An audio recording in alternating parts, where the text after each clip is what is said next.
Make some noise for Tumelo Ramaphosa, a.k.a. Cape Cupcake Jr. So you're Ramaphosa, but you're still a big Zoomer. Because you use Zoom a lot.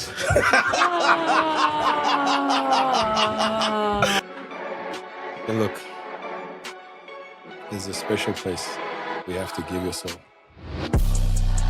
Can't tell you what it is. We have to give you a soul. Oh, okay. So you're soulless right now. Whoa, bro, that's intense. I just told you. So you're not into baddies. So what was happening when you were kissing Eva Modika on a live?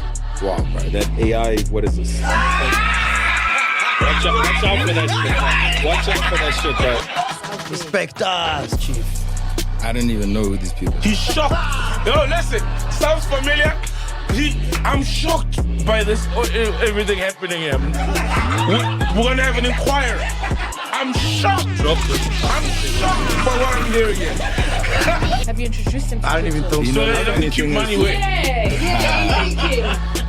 Keep money under the couch. As another alternative, you know? Nah, You guys listen, man. he Listen. It's It happened boring. later. Imagine 30 meetings a day, dog. What's I'd rather that? be chowing 30 baddies a day. You know what I mean? How about 30 meetings to chow 30 billion a day? What are you gonna do with 30 billion? There's only so much. Chow like 30,000 babies, bro. Eva Modika or Tebucho Tawajane. Who's gotta die? Yeah, one must go. Tebogo was gonna die. Like, wasn't she gonna get killed? I'm sorry to say it. Like, I'm sorry to say it, but...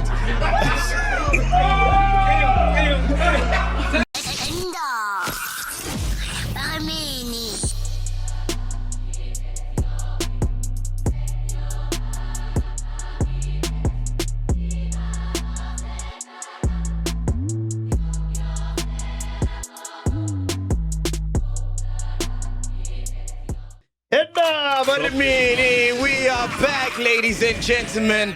So today, Saul Penduka, our guest, ne? Yeah. It's been a long time coming. He's been wanting to come on the show for the longest time. Whoa. It's finally happening. Ladies and gentlemen, make some noise for Tumelo Ramaphosa, a.k.a. Cape Cupcake Jr. I thought you wanted to say gay National Bay. That's what they call him. Cupcake Junior. Cupcake. Cupcake. No, man. What is it, National Bay? Yeah, they call him that because of the gym and Instagram and the women love him, bro. Yeah, they call him National I Bay. prefer Cupcake Jr., man. Cupcake Jr. is the one, bro. Isn't it like gonna be like another one or something after me or something? Like another president. This is an evaporating position, man. Oh, yeah. True. I want to be like AI Bay or something. Oh, AI Bay. Ooh. Okay. I still prefer Cupcake Jr. Yeah. Bro, it was your dad's birthday just the other day, That's man. right. That's right. What do you get a billionaire, man? Like, what did you get him, bro? Okay, obviously you can't buy him something he can buy you, right? Mm. No, we just had like a family dinner and stuff, yeah. So But I mean, he's been busy with all this G20 stuff, so... So you guys don't get him a present, nothing? Yeah, of course we all do as a family. We all get him something, yeah. Yeah, what did you get him? Can't tell you, man. I mean, we just sit up Come on, bro. Come on, bro. Something Surely special, something family special, friendly. something very sentimental to me. Yeah. What do you think that Beautiful. is? What do you think it is? Something to do with... So I got him a book. So, so you couldn't tell us? Yeah, Oh, he you loves couldn't reading. tell us a He loves reading. So I got him what I'm reading, the book I'm reading, Deep Work. Deep work. Yeah. What's that about? So actually I saw it, like I actually bought it a long time ago, like 2017, and I only started reading it 2 months ago. But so Deep Work is about finding focus in a world of distraction, right? So the world we live in where, you know, like even with me now, I must actually put my phone on silent because I'm going to be bothered. Yes. So now I can fully concentrate on it. Yeah. But I also want to be kind of making content. So I'm not fully, but let's say in a meeting or gym, cut it off, right? And let's say when I look at myself, I'm like, why do I actually enjoy martial arts so much? Because I don't have my phone. I'm fully focused, right? Yes. The intensity focus. You know, when I look at, let's say if I'm coding or if like now we're in a chat, you know, this is an intellectual debate. Wait, this show? Yes, No, absolutely. no, no, no. Nah, Us- No we're intellectual. we're not intellectual, bro. No, but you see, Oh, we're that's not you see, intellectual. no. But you see, that's what I was when we were chatting Yeah. just before we got in, when we were sitting outside. Yeah. That's what I was trying to tell you, is that you're not seeing your full value, and you're Okay. undermining it. And that's what I was trying to say to you, is that to our equivalent here in South Africa, in Africa, you are our equivalent of, Lex Friedman, your Joe Rogan. Yeah. And you can't undervalue yourself in that, because, you're getting all the time. Excuse me. So you're getting all the traffic, right? But it's what you do with it. So it's how you monetize, how you do with it, right? So like, look at me now. Your dad is where he's been for the last couple of years. But you've been a businessman. You've been doing this. You've been building stuff. You've been online. You've been obsessed. So how does this make it a change? But also changes, right? So you also, it's like being a professional athlete. It's not forever, I look at even now, like, when I was even in school, like, when we were professional athletes playing South African water polo, SA water polo, and, Gauteng water polo. And it's like, when that ends, it's like life goes back to life, and it's weird. Yes. Yeah. So, you got to make the most of that little time. And, you got to make the most of it. And I look at, let's say, some of my friends who are Springboks, who were Springboks, who are Springboks. Look at Ashton Phillips. Look at who is that? Everyone's forgotten him. But this guy won the World Cup 07, but now, what is, at least with him and if very few others have been able to extrapolate their value, still monetize, be commercial, still be relevant, after time. And that's the most important thing, is that, like even now I get and I look and I'm like, okay, look, you're a businessman, you're 38, this is where you are. And I was looked at like Enzo Ferrari, he died, when he was 80, his company was over 50. And when I look and I was like, geez, I want to be like that. I want to be like Enzo Ferrari. I want to be 80 and still running my company. And, at its highest end. But where are you in your prime? Because there's a certain time when you're prime. And you got to make the most of it. Yeah, no, I agree with you, man. Let's talk about your childhood, man. Like, where were you born in Venda? Nivagai? So I wasn't born in Venda. Oh, you're not born in Venda? No. So this is always the thing. We're always like being questioned about how vendor we are. So to the vendor people, you're not vendor enough. And to other non-vendor people, you're like, yeah, super vendor. Bro, you're not everything enough. I'm like an alien. My best friends are like always like I'm an alien, because it's like you're not black enough because you didn't grow up like every other black person. Jeez, but then bro. when you try and explain it, it's like... Do you have a vendor name? I've got two. A vendor name? Of course. Yeah, what are they? Angwani na Chibasa. Angwani? Na Chibasa. Chibasa. Called Angwani. Chibase. Chibase. Yes. Chibase. Like with the Chivase, well, with the Chibase. V, but you say with the Chibase. Yes, Yeah, I've Chibase. seen, Chibase, yes. but written Chivase, yeah? Angwani Chibase. How do you get two vendor names, bro? So Angwani is actually a name I was given. It's actually quite interesting. So both my grandfathers, so they both had cancer, right? At the same time before I was born. And so my father's father, he passed. And then I was given the name Hangwani to forget that I was born around the time. And then, so then my mother's father was still alive. And then, so then I would sit like next to him while I was growing up, and next to like a window, and he was trying to recover from cancer. And so he'd look at me and they'd put my cot next to his bed, thing like in the hospital and then at home. And then he said that this child gave me life and he recovered. And yeah, that's why also with my uncle, that's why I was so close, because, he reminds me how I gave my father or his father life. He's the guy who taught me, that's where I started learning about cows. Even like when I remember pulling out dead fetus, I think that I was 3, 4. With my mom, we got a picture of it. So she was a doctor at the time, and my grandpa was a farmer, and in Rasai, just outside of Pretoria. So I was born in Pretoria. Okay. Born in Pretoria, little company of Mary. So I grew up between Chawero and Macau. Oh, Chawero. Yeah. Yeah, that's where your dad's from. Yeah. So what's your family tree like? Like, what does that look like? Like your family tree? Like, how many are you? Which side? Like, okay, so like my siblings. Yeah. So I got an older brother from my dad's first marriage. Okay. And then I think he got married, and then my mom. So I'm the oldest, and then I got 2 younger sisters. Oh, okay. So there's 4 of you guys. Yeah. Okay. So 2 from a different marriage number 1 and 2. And you're from marriage number 3, no? 3. But one Yes. is the first one, Andy. Andile, yeah. Andile, yeah. And then 3 from. 3 from my mom. Oh, 4 in total, okay. So how was your childhood like, bro? Like, did he drop you off at school? Like, In a spaceship, right? With Elon Musk. Like, just did he do your homework? Like, how was your childhood like, man? You know, I find that fascinating, you know? So this is actually like quite interesting because it's like it's so funny because like our lives kind of changed when, and it's so funny when you look at like the progression of change chronologically, like from 2012, and it's like before that life was peaceful. Life was very peaceful. You know, it was just living the average, normal, every other black guy in the north, just doing your thing, right?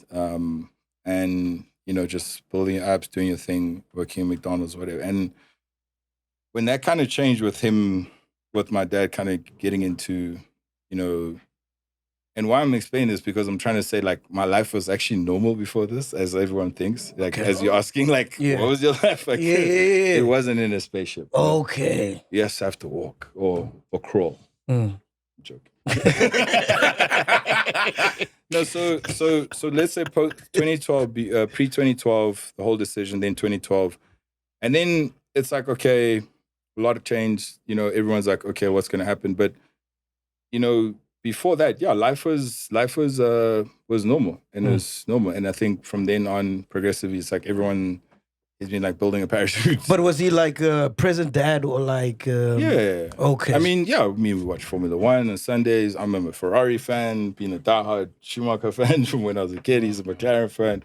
We always had like that rivalry. But when did you pick up that, you know, he's quite a big deal? Because even though he was not in politics, he was away, he was still, you know, Cyril Ramaphosa. Can I be honest with you? It's so weird because like it's you know, that's like where, like if I can be honest with you, it's so weird being with him and also being weird at home because it's like, it's normal. You don't get that. Like, it's just that, you know? So it's like everything, like, you know, we can debate, can have, you know, people can just, he's dad in there, right? Outside, you know, so also for us, we also don't keep knowing that because it's a lot on TV and all these things. And also it's not like he comes back, like here's homework, let me show you. No. So I give him that credit in that he's always just dad at home. So, and kind of that big deal thing, I don't know, man, like, I mean, you know, like, I mean, yes, dude, look, living in the North, all that, going to St. Stadians, you know, you live a, you know, certain privileged life, you know, friends with Sipia Kumede when we were younger, knowing each other since we were 7. But I'm just saying that, you know, yes, cool. Life was a lot more privileged than, let's say, the odd average, you know, black child. Yeah. But, you know, to, let's say, what I'd say to the confusion, you know, to what it is today, yeah, it's different. So at what point did you realize, damn, so man. Like I'm saying, dad is, I can't really say because in terms of which way, because dad has always been dad, but obviously outside, and that's what I'm trying to explain. No, I get that. I'm saying, at what point did you realize, fuck, we rich, man? Like we are born. Oh, damn, yeah. Or people never stopped you guys, or you didn't realize? Look, they've always, no. Look, I mean, no. Like my dad compared to how we grew up, I mean, there's a kind of guy like from like 9, 10, you had to get work and holidays and get a job. Like, you know, that was what it was. I mean, matric rave, we didn't see that. You didn't see matric rave? No. That was like, you know. Whoa. Yeah. You missed out, man. And I think the school kind of missed out because, but also because of all the years, like, you know, guys had really been maxing it out at matric rave. And then like at our year, 06, like the headmaster called all the parents in and had like a meeting to kind of tell them, hey, listen, everybody, this is actually what goes on in matric rest, so they don't suggest it's a good idea. So all the black parents were really like, yeah, that's not going to happen for you guys. But also, I mean, for me, that wasn't even a reality because I was already working in holidays, you know, anyway. And so my point is that my dad kind of never allowed us to think they were just his money, not yours. Oh, right? So, okay. You know, and I give him credit in that always, in that even to a point where it's your fight, not his. You know, so even in McDonald's, even now, you know, you in the depths of the ocean you know, with your crypto business and your accounts and being exposed because of him. But that's your fight, not his. How did he So become? what I'm trying to say is that, you know, you're your own person. You got to do your own thing. 100%, And what yeah. he's giving you is the best education. But So- Beautiful. how did he become rich? Like people always asking, like, you know, You know- from Okay. your point of view. So if I can say, okay, you know, if I can say for me as a kid, what I've seen, and let's say as a formula for success, maybe not a formula to be rich, but let's say a formula for success, you know, I look at this kind of excruciatingly hard work and this drive. You know, this is the kind of the things they talk about in deep work, right? When, let's say, when you put in environments as well, when you cut off, and let's say like with your phone, and you cut off, and you're not on your phone, and you know, you strictly focus on Tunnel what you're vision, doing. Yeah, Zoned in. yeah. So this is the kind of guy where, you know, he can come back home 7, 8. Hey, how's it? Have dinner, smile with you, you know, eat dinner. Hey, how's it? Cool. Chill with a bit. Okay. You know, third way, we watch something, we're catching up. You know, if he's in town, whatever, and if he doesn't have a meeting, have dinner, see him around. You know, have a bit of family time. Like hour and a half, depending on how much time he has, and then if he's free or whatever, then disappear. Like let's say hour 8:30, cool, disappear. Hey, 8, cool. Hi guys, love you. Cheers, bye. Boom. 7 until 4 a.m. Boom. Just hitting. Just work in his office. So my room was under his. So under his office. Yeah. So there was a boys' side, and then so we also was also like obvious to watch over us. Wait, And wait, there's wait, near the wait, gate. wait, wait. There's a boy side. There's a boy Now you're side. gonna, what is this? Crucify me? No, for- No, bro. No. This is your So, look, reality. my No one brother's can room, crucify my you for brother's it. room. You didn't choose it. And my brother's room and the boys' rooms, yes, Yeah. were below his office. Okay. And then there was a girls section. No, then there's the rest of them. That's the rest of the house. No, they It's were the next girls to my section. parents. No. Yeah, no, as you were. Yes.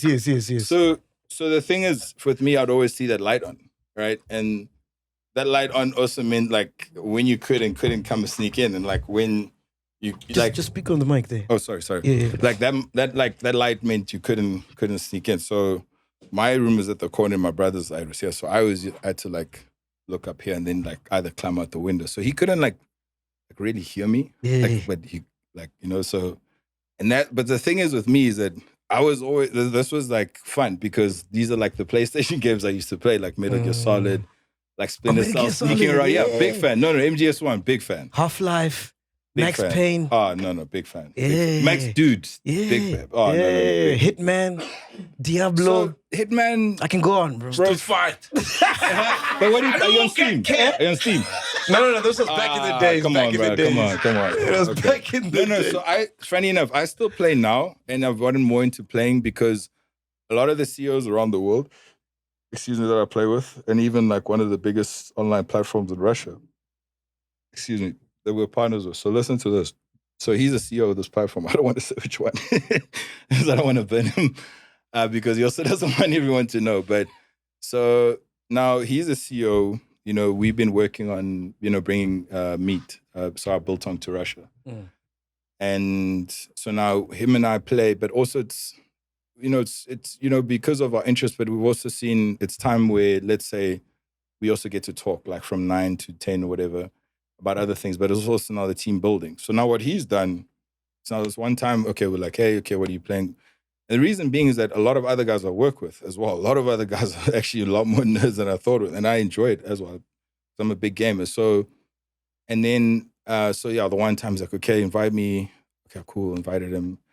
Then he's like, okay, then we're playing Hell Drive. It's not really a game I play, but now I'm also like kind of playing, because I'm like what is this? I'm a big like Battlefield Strategy. Yeah, strategy. shooting. Yes, strategy. I'm big. I love Warcraft. Like I'll still play World of Warcraft 3. Yeah. Yeah, Still World play of that. Warcraft, it's the best. Still play it. Command and Conquer. Diablo. No. I really didn't get into Diablo because I was Warcraft. I was a Okay. more Warcraft fan. Gotcha, And then I gotcha. got into Call of Duty, but I'm still a Battlefield diehard, bro. Yeah. I still love my Battlefield. Now the one that's out now is sick. Oh. So, so like, imagine, so he's like, okay, cool, invite me. Invited him. And now I'm playing more multiplayer games that I wouldn't really play because I like Cyberpunk, like Metal Gear Solid, like your role playing games, right? And then The Division, a big Division fan, been playing, love that. Stole a lot of hours on my sleep. The quality of the life of my sleep has been stolen from The Division. But in that time, and so he's like, okay, look, then we get on, okay, cool. Then he's like, no, look, my friend is gonna join. But accept his invite. He's going to invite us. So I think, okay, cool. It's a friend or whatever. Get to meet more Russian people. Cool. So then we're getting on about a lot of the game. Hey, guys, how's it? No. Cool, where you from? Cool, Russia talking. Hey, how's it? No, whatever, South Africa. And then I'm like, I can't remember. Then I asked, so I can't remember how it was. I'm like, hey, you got like, I can't remember what I asked, but then the other guy's like, yeah, no, we're from the same division. I'm like, what do you mean? They're like, no, we work in the same division. I'm like, oh, in the off? Okay, okay, cool. So this guy's actually a professional gamer online. He's actually he's a really good professional gamer. So now the CEO has gotten this guy to coach him. Okay. Because now I only realized it later because now the CEO is pretty low. His score is pretty low, but he was leading the mission and doing stuff that a higher level score player would do. And he would start the missions or he would do stuff or he would hand over. And I was like, okay, wait, this guy's actually coaching. And it was weird because like when he died, it's like crisis now. I'm like, whoa. The other guy's like, no, this is bad. I'm like, whoa, dude, we're just playing a game. And like, no, I realized this is not a game. This is team building. This is something else. Wow. Yeah, this is team building, and also for us, it's also relationship building. Then we play with the other guys. So that's also what's gotten me more into. But also, as I was telling you outside, I got lens transplant last 2-3 months, and that's like changed the quality of my life. Yeah. So like I was telling my doctor, like gaming, like even now, you can see. Yeah, it's so much. But also when you're reading code and stuff, it's insane, man. Like I feel like I'm in the Matrix. So you got a lens transplant? Both eyes, yeah. So my eyes are oval shaped, not round. So it's a condition called keratoconus. Yeah, they're not flat. Yeah, I know. So not round. Not oval, round. Oval. They're oval. Yes, not round. I have it too. You should go. I should give you my doctor's. No, but tell this guy not to tell you like the last minute when he's like about to cut your eye out to like stay straight and like when he's cutting it out. Yeah, because like he wants to tell me that when I'm like in the operation, he like tells me that. I'm like, why didn't we talk about this? He's like, well, obviously we can't talk about it right now. But then you're under the knife, and your eyes under the knife for like 3 months before it, and it's like we're just talking shit, and then he tells me. Then I'm like, yeah. But no, really, you got to do it, bro. I want to go back to your childhood, man. So, people are always questioning how your dad made money, right? Or how you got rich, right? Yeah. So I want to ask you, from your point of view, do you think like when the McDonald's thing happens, is that when things start changing? Or like, how do you see it from your side?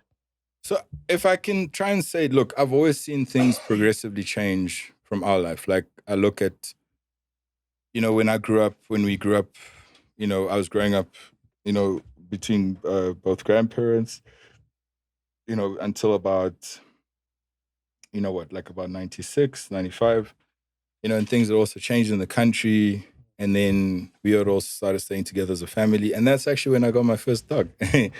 But I've always grown up with dog. And why that was so important, and even this little one here, but because of all the moving around and everything and, all the things happening around apartheid when we were growing up. I'm 38, by the way, so let me also claim my apartheid join the club, chronological credentials of being around that time and what. But what I'm trying to say is that, so my dad was always moving around, and we never really stayed with him because he was always moving around. But so as I said, we stayed between grandparents, and then we finally started staying together as a family with my brother, and. Yeah, then we stayed in Fairlands, and then we moved to Hyde Park 97. So look, I mean, I'm not gonna lie, you'd always been the only black kid, those kids, those rich black kids, the only black kid. But I was also the first black kid who played South Africa water polo. I was also the first black kid to be captain. Wow. But but I'm just saying, we'd always not necessarily been privileged, but that was always a lot for us. That was always amazing for us. But it was never really, my dad never really like showered us with gifts and this and that and whatever. And I think because they didn't, it's like you kind of realize like, whoa, okay, this is how people live in this how we, but it makes sense because look how your dad is. Look at how he's making you live. Look at how, education is so important. Reading is so important. And so those kind of things kind of naturally, what can I say, absorb into your life going forward. Gotcha. Yeah, in terms of this hard work ethic. So, it was never magic. I can't be like, yeah, he got this arms deal, the arms deal tender, and then it's like everything worked out. It's like, then I got my helicopter. Then I got my helicopter. That's why it's on the Studex logo, No, man. No. Dude, this guy worked hard. And, even when I look at my uncle, my aunt, my mom, I mean, this was a doctor from Macau in a village working, not getting paid by all the village people because everybody knows you and your family and they're not going to pay you, but they know you're a doctor and you can help them. And she had a hustle, a whole degree, master's from Harvard, come back to the village, and this is the reality you got it. So I think from both parents, what I can always say that they've given us is this insatiable work ethic, but I think there's also passion in what they do. Dope. And I think more passion in what they do. And I think when you're in that zone, and even with this book, Deep Work, when you're in that zone, like when you're a professional athlete, there's just that part where it's almost humanly unattainable. The things that people can do. And, it's like you go and look at just like even with Lewis Hamilton, you go and look at how he drives. And I'm a Ferrari fan, so you also got to understand, like, I really critically watch his driving. And, so it's incredible. And, you go and look at how he's emulated his driving to, Ayrton Senna, my dad's favorite driver. And it's like these guys are like driving on the limit. It just doesn't make sense how this guy is driving and he's still on the road. And it's just, it's just a different level of understanding of professionalism, of passion. And it's like what Malcolm Gladwell talks about in Outliers, the 10,000 hours, like what makes Tiger Woods, how he's been playing. Excuse me? Yes, Serena Williams. MacG, whatever he's been doing. Hustling,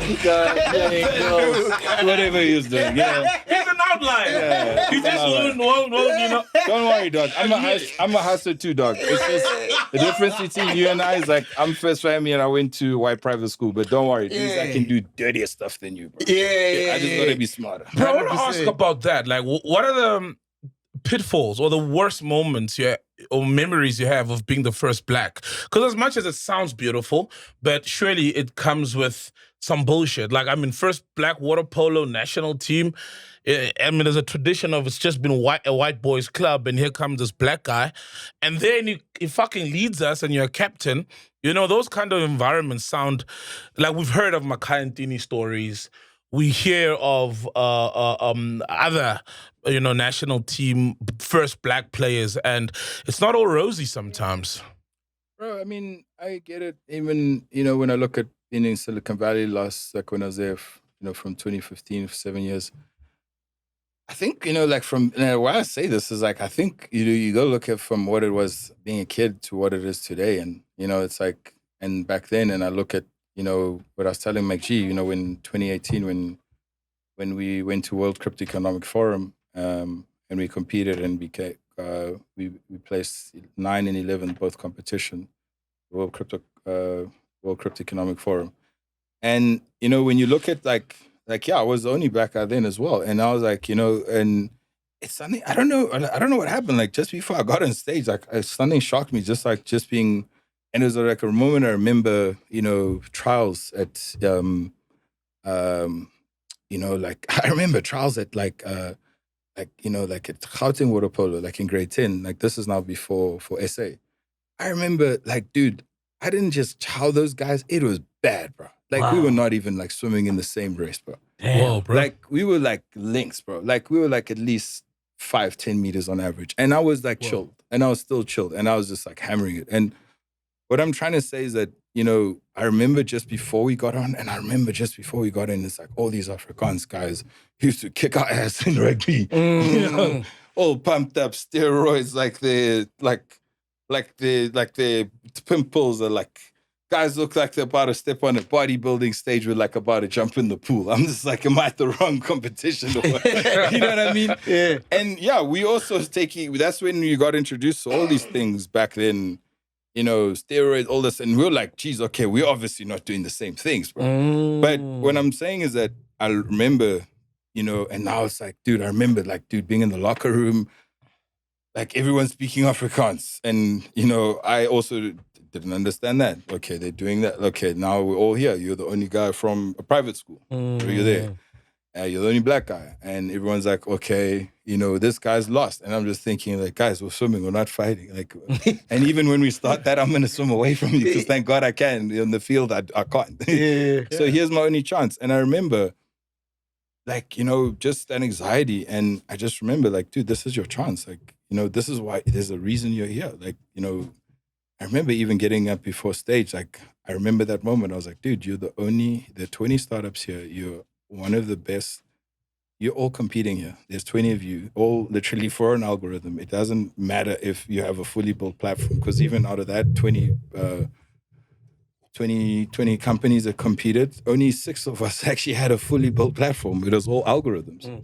Everybody was literally starting and building their cryptocurrencies, all algorithms. So all those companies, like back then, like ShapeShift, MetaMask, all these companies that are big now, back then, were like nothing. But I remember just getting,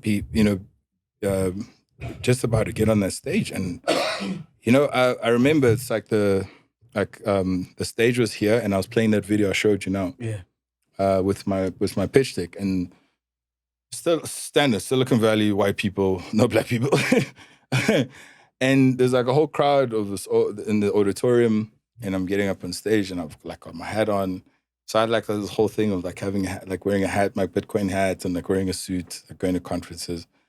And I remember just thinking like, no ways, bro, this is my moment, and I'm gonna take everything, and no one's gonna stop me. Like I'm going to take it, and like that's when I was like, I felt like a wolf. Like I felt like I have to do this to lead my pack, and no one's gonna. And here's my chance. Like here's a chance for you to present in the world. You know, you've been fighting for the last 2 years at school at this same, private, university, business school, where yes, out of 300 in the class, there were only 15 of us that are black. You know, you had to be proving yourself of why you had built this business, and what was the hypothesis you had was a $11 million buffalo that was sold in South Africa. And that was the hypothesis that you had to build this online investment platform. So when you look at it, it's like, dude, all these things are not happening for nothing. You know what I mean? They're happening for a reason, and I'm here doing it. You know, so I even remember the conversation I had with my dad. And I think the moment where I realized, you know, for him, where he had like kind of made it and his success, and I realized, I was like, okay, like, wow. I think it was when 2017, when I saw him crying on stage when he became president. I was like, wow, okay. And I was like, I remember, I was like, yeah, the last time I saw this guy cry was when my grandma died. So I was like, okay, I know for him, that was like a big moment, you know? So I remember we had a chat when is this, January, and I was in when was this? I was in February. Yeah, February, just after World Crypto Economic Forum. So like my head is like another planet in the planet after like 9 and 11 companies in the world. And I remember the chat we had, and he's like, okay, when are you coming home? And he's like, when are you coming home? We had I was speaking to my mom, and he's like, when are you coming home? And then what did I say? I was like, I'm still busy with my company. Like, you know, this is just what's happened. Like, World Crypto Economic Forum, like we're building this platform, is what's happening. And then, and this was like 2018 when, like I was telling you, after 2016, when he had wrote me an email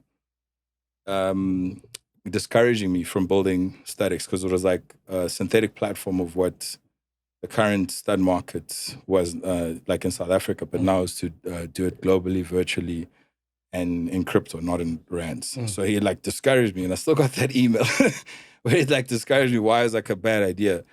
And I think like 2018, like I think like that's why I was like my head was a planet in the planet. Wow. Where I was like on my own high. I was like, no. Like I was like, I asked, remember, he's like, when are you coming home? I was like, no, I'm not, because this is what I'm doing. And I'm like, you got what you want, you got what you want. You're president. Like, well done. You got what you want. This is what you wanted.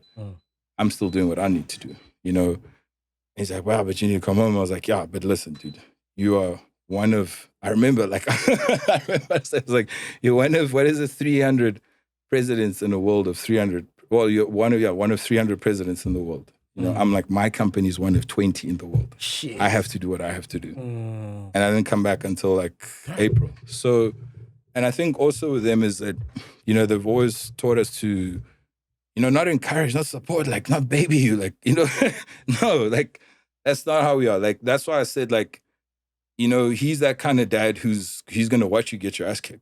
He's not going to help you. You need to do whatever you need to do, not to get your ass kicked. By the way, your teenage years, were you out drinking, smoking weed?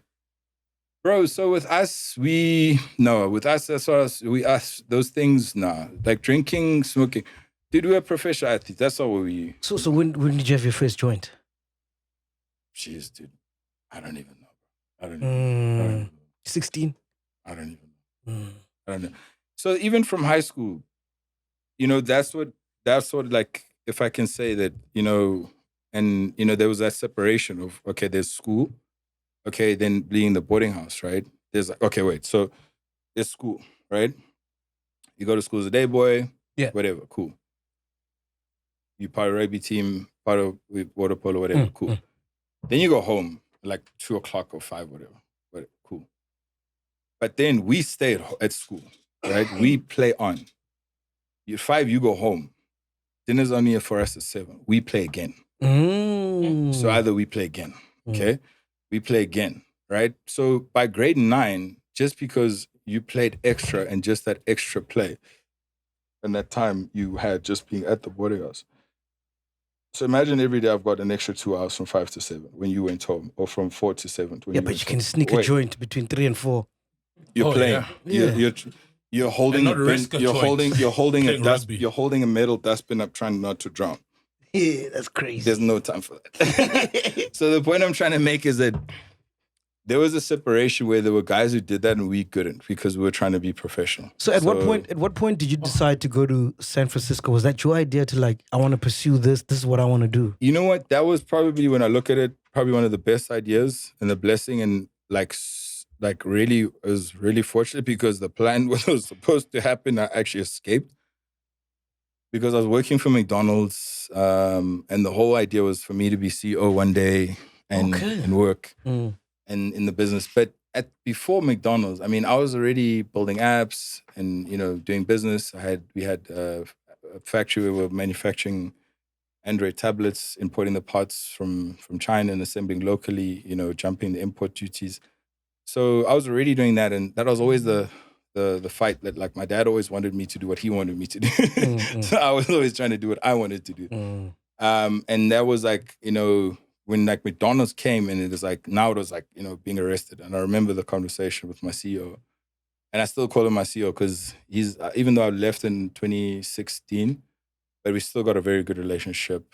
Better than we were when we were at McDonald's, because, there's always that like conflict in that who was going to take over and whatever. And it was just interesting. But for me, I told him from day one that I didn't want to do this, that I wanted to do other things. By the way, the McDonald's thing, does your dad own the rights to McDonald's, or he just bought like a franchise? So we bought the master franchise from America, and then we own that as a family. And then the whole agreement is a person has to work full. So I was the family person that worked full time in the business. So it's not a licensing deal type.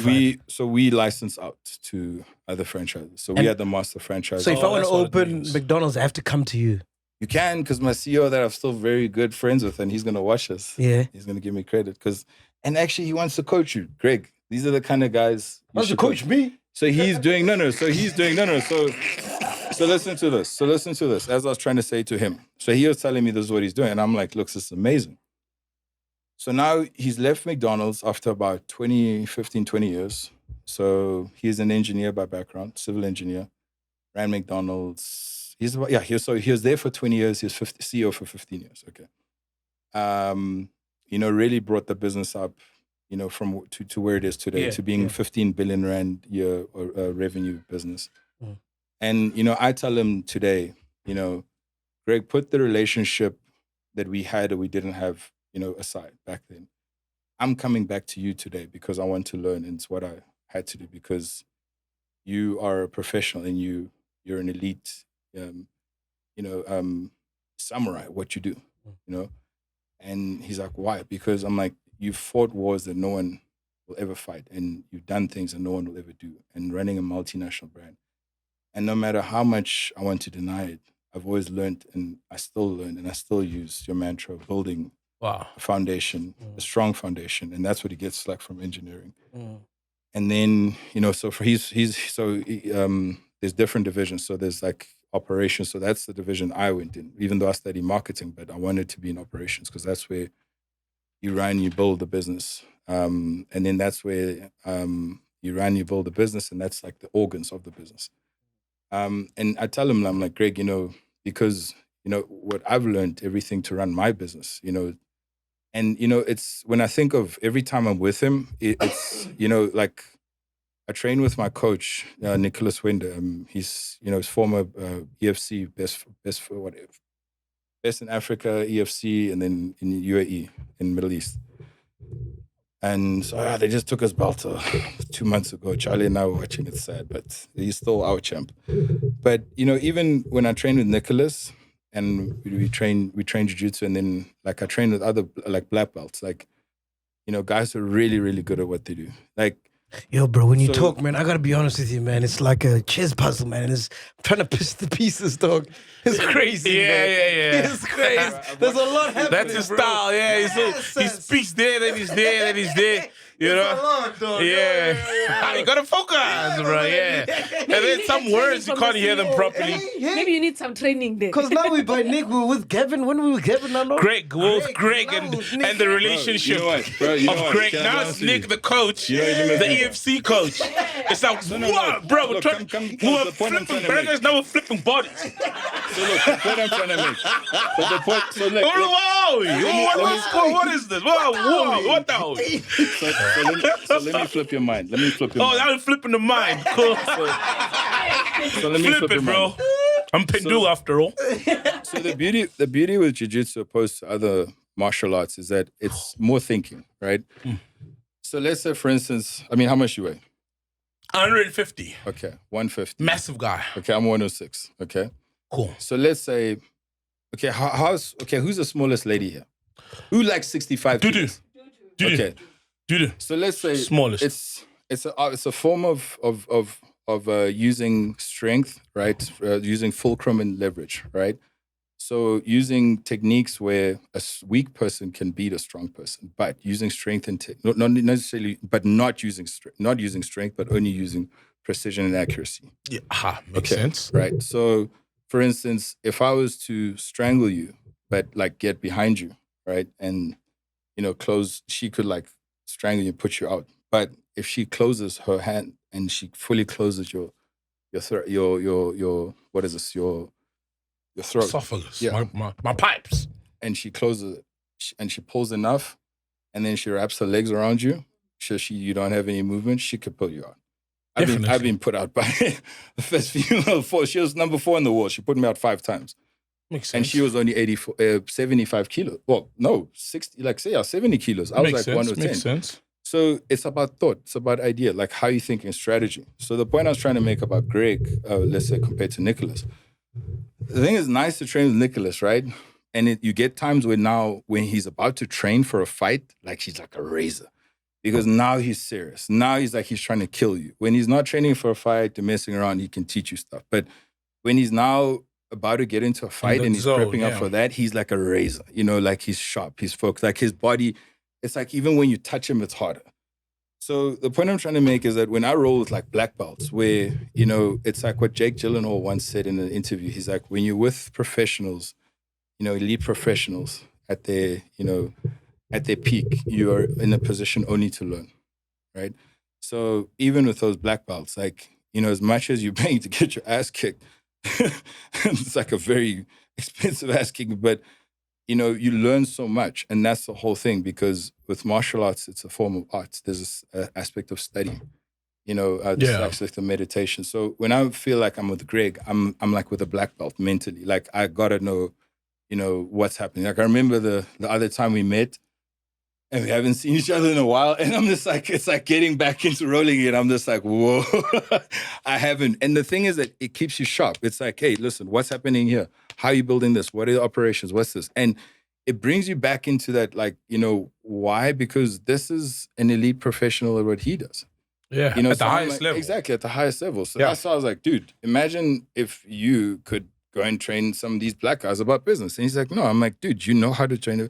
You employed. It was to build and teach me how to run a business. You never finished. And he's like, he laughed. I'm like, no, because I'm still here and I'm still asking you for it. And because everything I've done is because of you. When I look back, I was second team leader for McDonald's delivery service. Look at today, we've got a whole delivery service business we've been doing for the 8 years.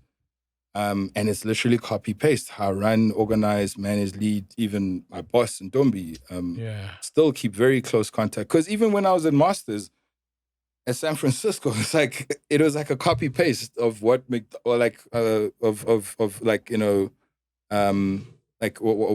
say like in operations, when they asked you like, what is this operational flow and everything. And when you're at business school, all your case studies about McDonald's. And I'm like, by the way, why do you guys always study overseas? Like, we hear so many politicians' kids like study abroad. No, so I think for us, when I look at my mom went to Harvard, she studied her master's. My uncle, he went to Virginia, he studied. My aunt, my brother, he did too, his master's. Then I went to San Francisco. So I think with us, it's been a big thing of,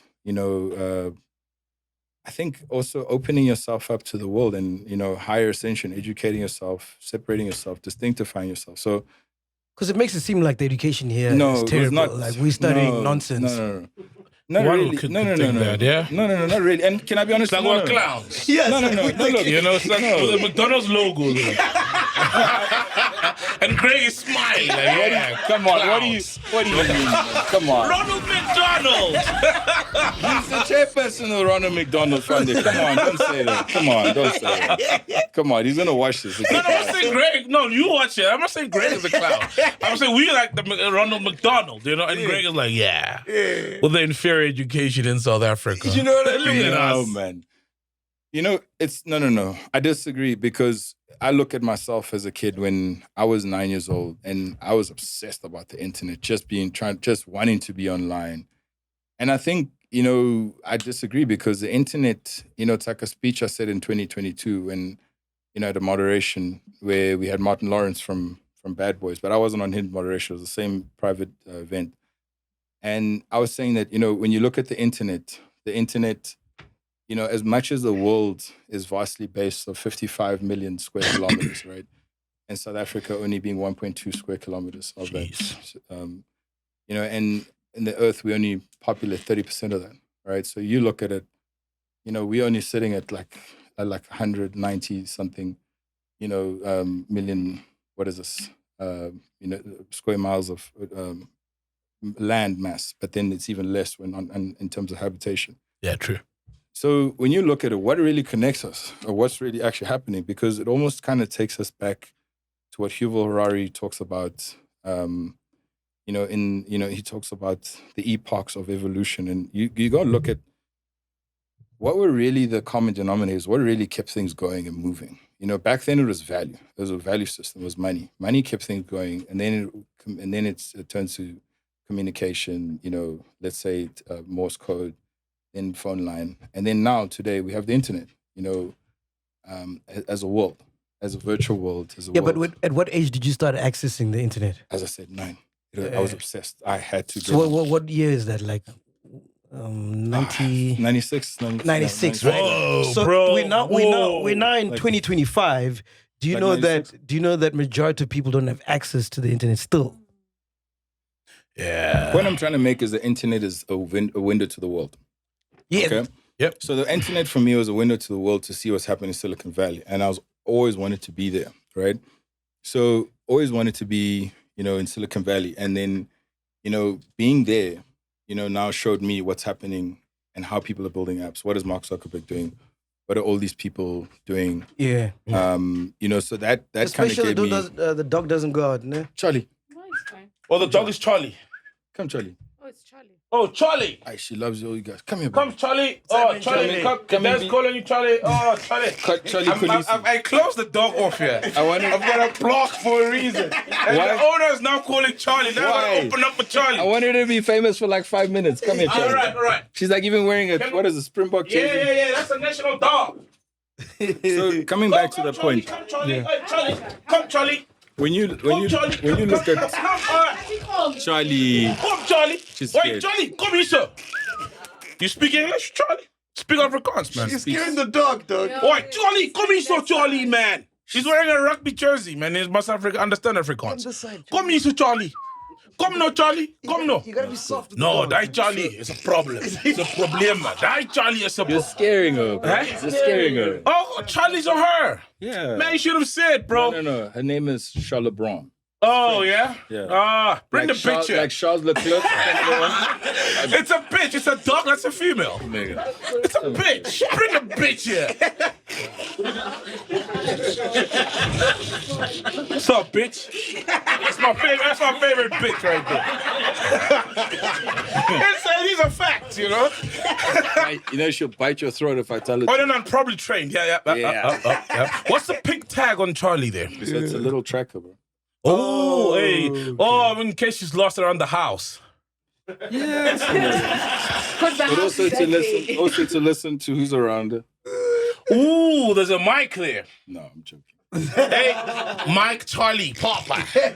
Oh wow, man. So the point I was trying to make, internet closer to the internet is a common denominator. It's a place where we all communicate, we all talk, we build businesses, we transact.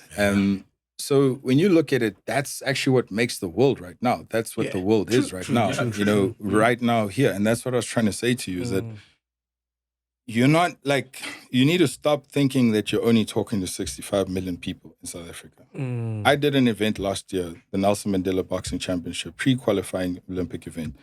We were more subscribed people, 50 million people around the world than people even knew about it in South Africa. Gee. Wow, man. And that was online. That's crazy. Okay? So what I'm trying to say is that the internet is a bigger world. And, you know, that makes, you know, what the world is today. It's what, you know, it's everything. And I mean, even if, that's why I was saying to even this AI Bay thing, but even today, if you were to ask me, what am I? I'm an internet entrepreneur. I'm an AI composer. You're building things on the internet. You know, that's what you're doing. You're building crypto exchanges, building meat platforms, you're trading online. And that's where all this stuff happens. You're communicating online. You're in Zoom, like you're actually meeting people in real life, you know. And what that's done now is it's actually increased the availability, the opportunity. And let's say, for instance, something I learned in the States where, you know, we'd talk to guys on the West Coast, in the East Coast, and we'd be in the West Coast. You're going to fly to New York, you know? Yeah, it's a one hell of a flight. Exactly. It's far. You know, it's a 5-6 hour flight. Yeah. They're 3 hours ahead. So you can just get on a Zoom call and we can kill what you do and waste time. And that's why I'm more, you know, astute to, let's say, a call than a meeting. Or a Zoom. No. Zoom than an actual real meeting. Yeah. Right? Because also when you look at the friction and everything that goes into it, driving, having to get there, all that. Obviously, if we got a meet and it's important, there we go, cool. But also, this is where I also do like as a stick test. Is it worth and do we really need to meet? But also, I kind of guess in the trading, in the crypto world and also the online platform, everything is there, right? So I can be anywhere in the world. So you're a Ramaphosa, but you're still a big Zoomer. Because you use Zoom a lot. Bro, I know you're big on crypto, right? I'm a Google Meet guy. I'm actually Google partner. Oh. So Google Meets. Not Zoom anymore. I'm a Google partner, so no, Google Bro, Meet. before we get into the crypto, because you're big on that, the McDonald's, right? Like, what's the background story?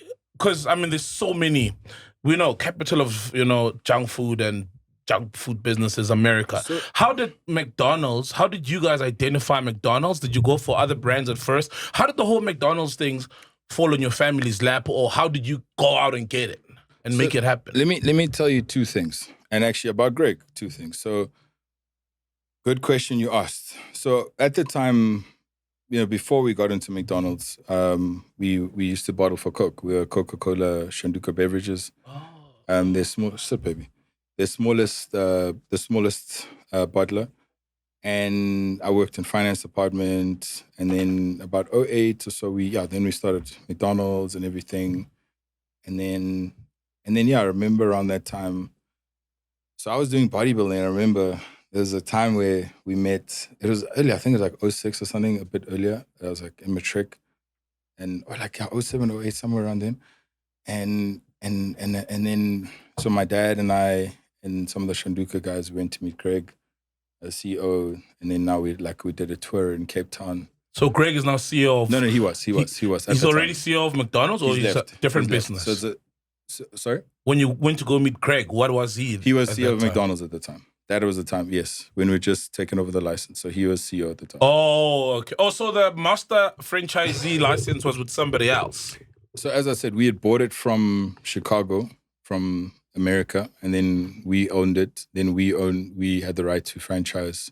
So we were the master franchise license, and then we could franchise stores. And we had franchisees.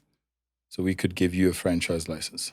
But how do you get that master's franchise? Do you guys go pitch at the headquarters in America?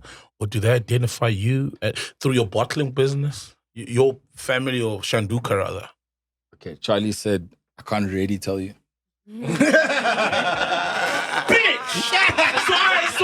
Bitches, man! Shit!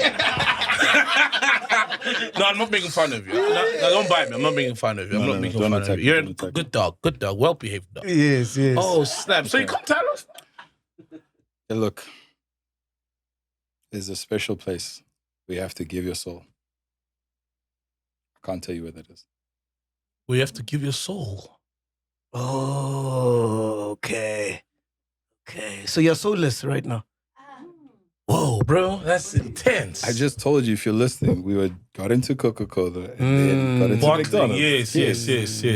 And they were like, I never said anything about a special place about a soul. You just wanted to hear that. Oh.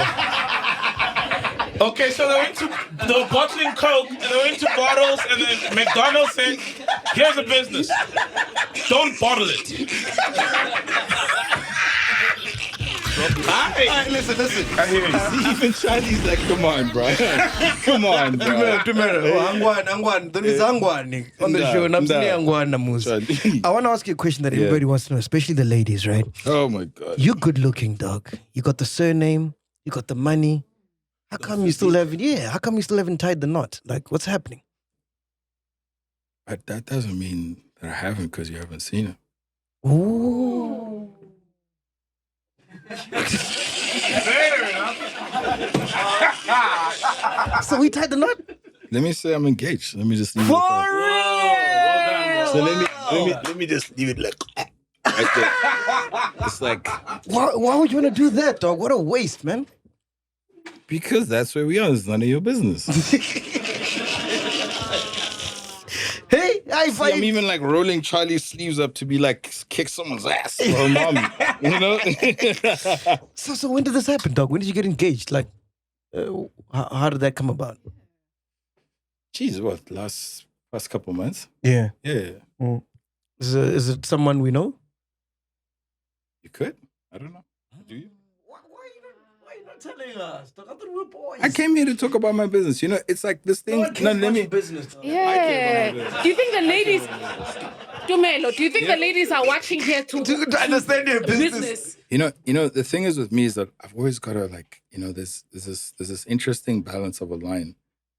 I always have to like balance between like who wants. There you go again. You're mind fucking us. He likes mind fucking us, this guy. Yeah, No. Ghost. You see, Ghost, I can see you. But you can't see us. Is Ghost your type? No, you can see us, but you can't see me. Is Ghost Lady your type? Yeah, what's your type? Yeah, I what's only your have type? one, the one I'm taken by. Yeah. She's the universe. That's the only one. Yeah, but Yeah, what what's- describe? Okay, you're not telling us who it is, right? Khalas. But describe your type. Yes. What's your type? Is she black? Only one. Only one. Yeah. So what's that one? She's who she is. She's my only type. The one. Okay, the before one her, engaged, the one what that's- was your type? the one that's got the rock, the everlasting rock? She's the one. But before that, what was your type? I don't know Never had. Because I heard you like baddies, bro. Wow. Yeah, I heard he likes baddies. Yeah. Angwani. I think that's the wrong Hangwani, man. Bro, so tell me about your lobola. It must be a crazy delegation. Patrice is your uncle, your dad. Like, who was in your delegation of lobola? Yes. No, guys, you see, you're asking too many things. No, bro. Look, it's not your fault. If you're born into a family with great negotiators, it's not. Dude, your dad negotiated. Even like trying to attack, security breach, bro. Nah, but your dad is a masterful negotiator. He's known for that, One of the guys who wrote the Constitution was there at Kodesa. Of course you're going to want these skills to work for you, and that's not your fault at all. No one can ever say, judge you for that. It's literally, why would I have a dad who's great at negotiating and not take him to the lobola? So, yeah, bro, it's not your fault. Unless he's not marrying a black woman. Maybe it's a white woman. And there was no lobola. Let me let your soul rest. She is black. Oh, okay. Why is it such a secret? Like, yeah, I don't bro. get it, Like, bro. it's just a candid, like, There's no secret. You're making it seem like this. Yeah, it's just a lobola Let team, bro. me rest assured. She's not the baddie or whatever you thought. Like, it's not. So you're not into baddies? Nah. So what was happening when you were kissing Eva Modika on a live? Wow, bro. That AI. What is this? Watch out for that shit, bro. Watch out for that shit, bro. Watch out for that, bro. Watch out, bro. Dude, watch out, bro. Dude, I don't want to lie. Like, so my master's was in data science. So I specialize in data center engineering. Oh, you want some ice? Do you want to graduate? Please. So we studied what ChatGPT does, but what we learned is, because now with data center engineering, that's where I learned how to build, cryptocurrencies and run algorithms on data centers. So when you're running data set, like, Okay, cool. Okay, I come with we facts. understand how ChatGPT works. No, so we get that. ChatGPT even today amazes me because it used to take 3 weeks to do what it does today. No, Tumelo, we get that. Fake, and it amazes me as well, bro.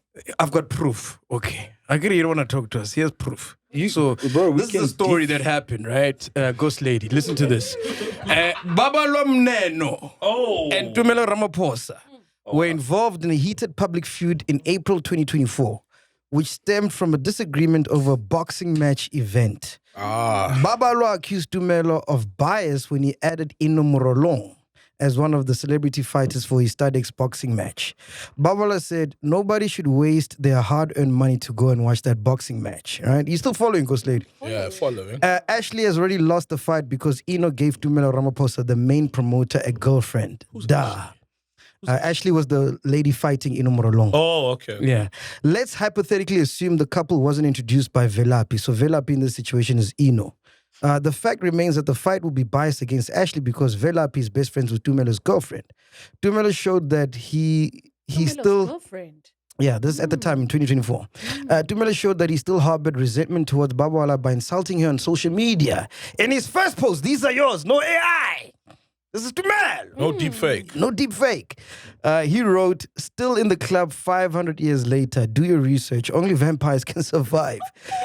Live so long and see all our lives. You can't do that to Baba Rockstar. This person was busy dancing with Mandela in 1994. Now she's still dancing with us.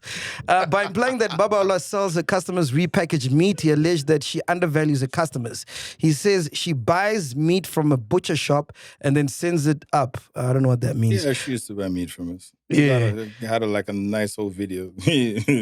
Real hustle, you gotta give it her credit. No skills, no life, just ghosting around. In response, Babala posted, not Duduzani Light, saying he's a public figure. This country is a comedy set. What was happening there? Jesus, bro. Because this was out in the public. You can't... I missed it, bro. Thank you for We'll that. be popping champagne on a Wednesday. You can't Hey, study X this one. What did you say, Charlie? What's your response to this? What What did was you going say? on? What was going on? What? I just read the whole thing. The feud with the Babalos there. Nah, bro. I don't know. It's a long time ago, bro. A lot happened, bro. But you said she was buying meat from you guys and then branding it as if she got it from a farm somewhere or she's farming it. She used to buy meat from us. And repackage it, So take it rebrand where? it and sell it elsewhere. Where? So we have a white label program we do with our meat and our coffee where we sell wholesale. So she used to be a good client and then stopped. But Tumelo, if you can tweet this, why can't you tell us why you tweeted it? I tweeted what? What you tweeted? I didn't even know what you said. I don't even know what you said. It was a baddie fight. Respect us, Tumelo, respect us, Chief. Morolong, yes. Respect Those us, are Chief. baddies out there. Respect us, Chief. I don't even know who these people are. He's shocked. Yo, listen, sounds familiar? I'm shocked by this, everything happening here. We're going to have an inquiry. I'm shocked. I'm shocked by what I'm hearing here. It runs in the blood, man. It runs in the blood, man. Man is hearing this for the first time. This is preposterous. He's preposterous. This is a calamity. Calamity, disaster. What mayhem is this? This He's is shocked. absurd. It's It's absurd. absurdity. Okay. Can myself, Saul, and Ghost Lady ask you one question about your dating life? Just one each. Give us one each. Here's the silver bullets. One each. You take mine. You take mine. One each. I've got one. Those I've got one. Those matrix bullets. I've got one. Yeah. And you promise you're going to answer? Yeah. Okay, because you've been ducking and diving. But here we go. Do you think girls get with you because of who your dad is? I don't know. I don't remember. I think maybe I don't know. Maybe they used to, but right now. But I'm sure you've had a situation where you're like, this one, she just wants me because Especially of the when maybe they surname. would ask for things. Yeah. And you start seeing that, oh no, these are signs of someone who actually wants money or... Hey, Yeah, because you become a target. In your position, you're a target. Yeah. And these girls follow. We've seen, remember they followed so-and-so's husband? Yeah. When the husband was revealed and he's got money or whatever. So yeah. being the president's son, they hunt you, bro. Yes. Who's They your hunt you DMs down. like? Your DMs. I Who's on your can DMs? I can safely say that my life is peaceful now. My wife keeps me at peace, so I don't really. Let's go worry 6 about months that stuff. ago. Okay, but Tumelo, here's the thing, right? You are in a relationship with your wife. We get that. You guys are happy. You can't control the inboxes you get. Yes. So we're just saying, yo, Can't, what, you know, these things you it's- get, these- bro. It's like it's like the team always looks at these things. People also ask about cleaning companies, electricity companies. I mean, it's those are things that are well without our plethora, and we just focus on what we do. So. So the DM Are you guys happy So with the that DMs answer? are there. The Can team we just... move on to the next one? Are you The guys happy? DMs are there, but the team handles them. It's noise. The and you got to team is deep not work. happy. No, The look, team- I mean, because look, at the same time, excuse me, in that same DM, you also get, can she have some water? In that same DM, you also get, Oh, she. Yeah, She wanted- drinks in the same cup Of course, as you? of course. Oh, okay. Do you have a medical aid for the dog, this one? She does. Yeah, because Yes. and spa treatments as well. Yeah, Yeah. because it's so expensive. It's the only bitch she's proud of. This is my G, bro. Oh my God. So, what is the question again? Who's on your DMs? Look, I've got a personal line, and obviously that's my personal line. But I mean, the Instagram thing, it's like, I mean, the team manages it. But as I was trying to say, we also get people who want to do business with us, who want to do the wholesale program, who want to buy meat, who want to buy coffee, restaurants, and I really love when we get, owners of restaurants, owners of business from the Middle East, wherever it is. And that's why we're on Instagram. And that's why it's like, I look at like 10 years ago, even with all the stuff, all the attention we're getting. And, when I look at 10 years ago, I've been building and fundamentally building my Instagram as a platform to showcase what my business has done. And that's literally what's been, the driving force of what we do. And it's on the internet and everybody around the world can see what you do. All right, cool. So- Ghost Lady, let's go to your question. He didn't answer mine, but it's fine. What's your question? About his love life. Yes. No, I did answer the question about the DM. As I said, that the Instagram DM is not my personal DM. No, but I'm saying, So, and we do get all those things, but they don't go anywhere So I'm because saying it's like, who? I want to find out who would DM you. Apart Like, from the ladies. DM. I don't even know because, as I said, it's a team thing. So, as I said, the ones that I do know that do tell me is the ones that we need to monetize and transact on, not only the ones that are just noise. apart from the DMs, let's come back to real life. You can't tell me in the 38 I mean, years. there were like DMs where people were like telling me and my dad to go home, leave the country. I don't know. Yeah, no, I'm not Like talking about there's DMs. things like that. Whoa, bro. I'm not talking about On the DMs Instagram. anymore. Yeah. I'm talking about real life. Okay. I'm saying in your 38 years, you can't tell me you've ever not encountered a woman who you were in love with and you thought it was genuine and then it turns out no, she just wanted you because of maybe who your dad is, what Or your your status. surname or your Yeah, status. You can't tell me there's no And you story were like invested, that. bro. And you invested. And You know it's what I not mean? your fault that you're in Yeah, it. that's what I'm She asking. deceived That's you. what She my deceived question you. was. Hey, you guys have You're got the something you innocent want to one tell here. me? Nah. You're the innocent one here. So he didn't answer that. You know so what? it's fine. No, Let's move on. let me You're answer. using Yo, your look, can I be privilege. honest with you? Yeah, You know be what? honest, bro.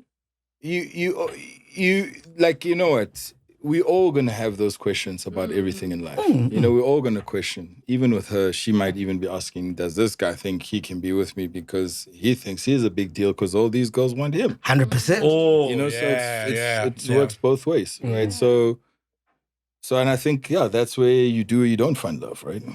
Are you happy with that answer, guys? Yeah, I think we can let it. We got somewhere, no? It's okay. It's okay. It's okay. We're landing. Okay. My question. It's more of the sneaking around the coast. She can't even see me. My question is, we can just go back, dial it back, maybe 2 years back. And who did you have a crush on in the industry? Wow, I don't know. You don't know the industry. It could be a Bonang, Nyana. Ask Charlie. She won't tell you as well. I don't know. Okay. Penduka. He's You're not our want to last answer hope. mine. You're our last hope. He's Let's not want to try. answer mine, bro. He's not want to answer mine. Like, Let's try. you know? Can I be honest with you? There's like no other person like I don't know. Like I think I don't know what I'd do with this person. Ooh. And when I think every day, when I look at them and I think, you know, could I be like this person? And I think how much I love this person and how much they mean to me. And I look in the mirror and I'm like, I just have to keep being myself. I knew it. I knew it. I ain't wife for himself. I love myself. Yeah. So that crush was probably on myself. Okay. But you're killing us, dude. We're trying to get to know you, bro. Yeah, man. How are we going to get to know you if you don't answer the question? You guys are like not really like putting You're like me the on the first fire. son. I don't know. You guys are like scared. We're not going to fight, guys. I promise. No, I already said nothing will happen, bro. we're not in the game of people putting people in the fire. No, you are, bro. How so? I like spice, bro. I like Bro, you can't even answer who you dated. Can I be honest with you? I was scared. Or Can I who be was honest with you? negotiating for you? Like, like come on, fire. bro. Like, who was lowering? Who was saying, how many cows? No, make them Ancolis. What cows? No, who came with Ancolis? Ancolis, not Ancola. Ancolis. Okay, he says he likes fire. So No. what's your question? What my thing was that I was worried. Shame, I'm crushing. Yeah. I was worried that. Show me my baby. I was worried that my thing was not going to be interesting because I was like, I don't think you're controversial enough. You don't have enough scandals, and they're going to ask you about these. Come on, man. No, bro, like it's not- dating it's- life. Like, No, bro, it's not even about no, scandals. I'm just saying. I just was worried. Like, I might not be, and then get torn online. Like, it was a waste of. No, everyone's bro, time. it's about telling your truth. I mean, for you to tweet what you tweeted to Babala and sit here and say you can't remember, that's disingenuous. But like, dude, do you know how long Lightyear is? It was now, And bro. there was a feud. We all remember feuds, especially when they play out publicly, and we are willing participants of them being public because This we are is not putting them out. we're trying to catch you. You out. published. Yes. Yeah, you published. You published. So Public to us, the to public. us. You published. Can you see what Charlie's looking at? Hey, Charlie. And you took it to Charlie. You took it to Charlie. Bro, so you honestly thought you'd come here and we'll talk about your business for an hour or 2 hours. Dad, So that's what I was trying to say to your dad the only. ghost. That's what I was trying to say to the ghost is that, you see, it's that line. That line I gotta balance of being, you know, they call you in because they want to talk about your dad and waste your time and bullshit. And you really want to go and talk about your business. But it's like, you gotta dance this line, you know. You gotta dance. It's like, But bro, you can't. You're a human being, right? Yeah, you're not No, just no, you true. can't, That's you what can't I'm trying to choose say. No, no, business. Yeah, you True. can't You're just not choose which business. facets that we must be interested no, in. but I also know what the draw cards sometimes also at a time like now, what it might be more than what it is. And it's like, even then, it's like, you're not really gonna get much out of me, you know. But that's the thing. It's not about getting anything out of you. It's about you telling your truth. Yeah, so that's the truth. What are you not asking the right questions? Okay, give me a question I should ask you. Yeah. And nothing about your business. Yeah. What do you want to know, bro? What questions do you want? It's like those things. Like who you dating? Me. Show us who you dating. Everybody knows, bro. I married her in front of the whole country. Propose in front of the whole country. In front of the whole country. They shoot Propose. together at vacations or Okay, well, in the I'll house. get married in front of the whole country. Nah, it's not even. That's me. No, I'm saying I'll also do that. Nah, come on, Tumelo. We're still there in the development phase. Tumelo. Okay, last question. Yeah. This is the last chance. I don't have a question about his love life. He's not going to answer, man. What did you want to ask? I don't have a question about his love life. Why? Because you think I'm not going to answer it or what? No. Just I genuinely don't. Not like, interested, yeah. Yeah. So you take mine. Ask another one. So, like, imagine, like, you take mine, my nigga. Like, imagine, like, you wanted to call me here to ask me about my Yeah, I'm not. Yeah, like, I'm fascinated when they ask. I'm like, oh yeah. Who you are, But- dog. It's part of who you are. Because we're gonna go into business, and you know. I'm sure you've seen the interviews. Okay, how about... Yeah, they're not Bruce Whitfield how about interviews. Maybe next time, Oh. if she's... I don't know, if I knock over the head enough and she gets... Yeah, she'll come with me. And, you know, when she wakes up, then we'll both have to run away. No, this is not Then when about she wakes her. up- No, It's I'm not just trying to about- say... It's about you. No, we respect your wife if you don't talk about her. No. Right? Yes. It's about you because before you met her, you were a man who had a love life as well. Look, And obviously, these are part of your I'm journey. going to respect her identity. And who she Yes, is. that's okay. That's okay. But And we obviously- respect that. Yeah, but you can ask anything about it. But you can No, respect we her. can't. You wanted to know she's black. I said, yes, she's black. You wanted to know, what else did you ask? Forget about her, bro. Don't make it. you forget asked about about her. relationship Who was in your questions. Lobola delegation? Okay, what relationship question did I not answer? Who was in your Lobola negotiation? Okay. It's party okay. related. Did you date Eva Modika? No. Oh, No. No. What's your type, fam? yeah. Is that it? What's your type, fam? Is that it? Is that all you wanted to fucking ask? No, bro. We've been Okay, talking. let's ask the other fucking interesting relationship Okay, questions you wanted to ask. what's your Okay, type? other relationship No, questions. the ones that you wanted to ask. They're like whole fucking page you've got there, bro. like the whole 2 pages. No, we've like, got other just questions. silence. We're in the relationship phase now. I told you we're Venda brothers. I might kill everybody and bury them except you, bro. So at least they'll die. But they'll die. You might be I'm vending, but joking. you must come to the party, dog. Like you Well, can't. yeah, you dog. can't. Even Charlie came to the party, Bro, you dog. can't. You. You know, my grievance is right. You can't dictate what people find interesting about you. I can't. And You you're understand? right. You know, and that's you what I was might trying not to care say. about it And that's what I was trying to say. it's your life. No, but you that's what know, I'm trying to right? explain to the ghost. Whoever can see, I can see it, but you guys. But that's what I was trying to explain to is that it's that line, you know, of what is and what isn't interesting, and also as an individual, I think this is something that people forget, in that I'm also a person. I've also got a private life. 100%. Oh, definitely. You know what I mean? 100%. It's that's just even bringing my dog this is my home.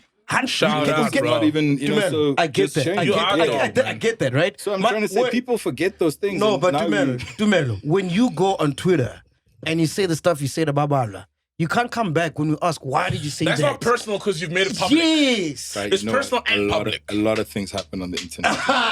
You see, A lot of that's things. what I'm saying. Those are not like really relationship questions. That's like asking me about bullshit, you know? It's bullshit to You you. entertain- when you But entertain those this are not good friend of bullshit. ours. No, but you see, there was a difference. You can't mask bullshit as relationship questions. Let's say it's bullshit. Let's say those are bullshit questions. And if you want to ask relationship questions, ask relationship question. It's like Lego. Build the colors where the colors Who was are at your supposed to be. Lobola negotiations? Yeah. People that were there, bro. Charlie was there. Charlie was there, bro. Charlie was there. But it's hectic, bro. Okay, let's It's talk. hectic. Let's talk about your business, My man. family was Okay, there. before the Obviously- business, No, family was there, bro. What do you mean? I mean, who was you weren't there? I mean, family was How there. did you choose? Like, who? Like your uncle? I can tell you who was at mine. Oh, of course. Uncles, family, yeah. No, if I did, I would tell you. Yes. Come on. Man can tell us who was at this delegation. What? Like Michael Jackson came late. But it's fine. Okay. No, bro. It's People okay. there were family and people that are close to us. Yeah, you can imagine, dog. Your daughter's you're representing your daughter, and Cyril walks in, Patrice Motsepe walks in. Like, what the fuck do you do with that? Like, yo. What's your relationship like with Patrice? McDonald's. Yes, we did. I'm telling mine. You know what? I'm not undermining you. I just want one mind under you. I like Negotiation just changed. Business meeting. McDonald's. Shame, poor family. I don't want to be in that shoes. Patrice, yeah, No, Patrice. we're very close. I mean, we're very close. I mean, even, and it's weird because I think also maybe the age gap, but, even closer more so, I mean, I consider him advisor, business partner, like in many aspects because, he has that time even more than my dad, even though he's, like, my uncle's like a kind of guy where he's like, come to my house. I'm like, okay. And then, remember this one time, he's like a few years ago, and I was just like, okay, wait, how many meetings do you have? So he's like, no, listen, come to my house. I'll see you. I've just got a few meetings, but we'll make time. Just come. I'm like, okay, how many meetings you have? He's like 20 to 30. And I'm like, wait, like, how does that happen? Like, what do you mean? He's like, no. They're just mostly decisions. Like some of them are 5 minutes, 20 minutes, 2 minutes. So it's like, we just need to call someone or speak to someone. So he makes the time, because I guess he's a little bit more in control of it when he can be. But yeah, like my dad, still doesn't, unrelentless family guy. So I like Patrice, man, because we go to the same church, man. I like in Bryanston. Bryanston? Which was the one? ZCC. Oh, that other one. Yeah. Okay. He funds it. I don't think he attends it. Just he funds it. Oh, he just funds it. Yeah. I don't think he attends it. He funds it. He funds That's my it. leader. No, man. Is there a Bryanston branch of SCC? That's the one. I know George Koch. That's like the most Josie you'll get. Maybe it's like what is this? What is this? ZCC franchise. What is this? Like a remote branch.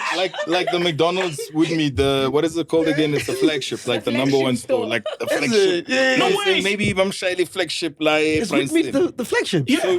So Woodmead. No. So why they? It's like the. It's like a fancy. It's so random. So no. So wait, that one. So we call it the flagship because it's the one where, let's say, that's the number one store from operations, from head office operational expertise. So that store, when we host people, when we used to, I still think, when we host people, that has to be an example what other stores are supposed to. But that's like the number one store. So it's like the example store. So it's like the visiting store, but the flagship because the way they built it, also long-standing. It's not the first one because the first one was in Blackheath in Cresta. Yeah, Cresta. Yeah, that was Blackheath the is first, Yeah. Wait, that's so random. Why did you choose that? So I used to work in a call center opposite. There's a McDonald's next to you guys. Opposite. It's the weirdest thing because it's in between factory stores. There's a bush, then a road next to it, and then it's in the middle. Like it's McDonald's? not a. It's The not in the McDonald's. middle of a. It's not in a crowded place. That's such a McDonald's or random. what? Yeah. Your McDonald's and Woodmead. It's a Bro, strange. no, that one on Woodmead Crossing. What are you talking about, dog? Oh, I thought What are you you were talking talking about about? the one in Woodmead next to Woodmead Drive. You know what? Like there's literally one in Woodmead. Say another one.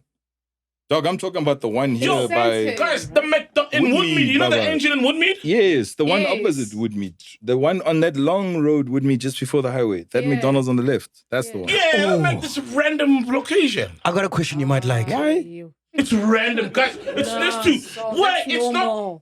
Is it normal? It's very Yeah, it's normal. I was normal. there last week. It's very normal. I've been there maybe 3 times in my entire life. That's you can't bad. say all of That's them. bad podcasting etiquette, by the way. What? We're talking to you on your phone. That's quite. No, I'm rude. making her famous, and I want you to be famous as well. So.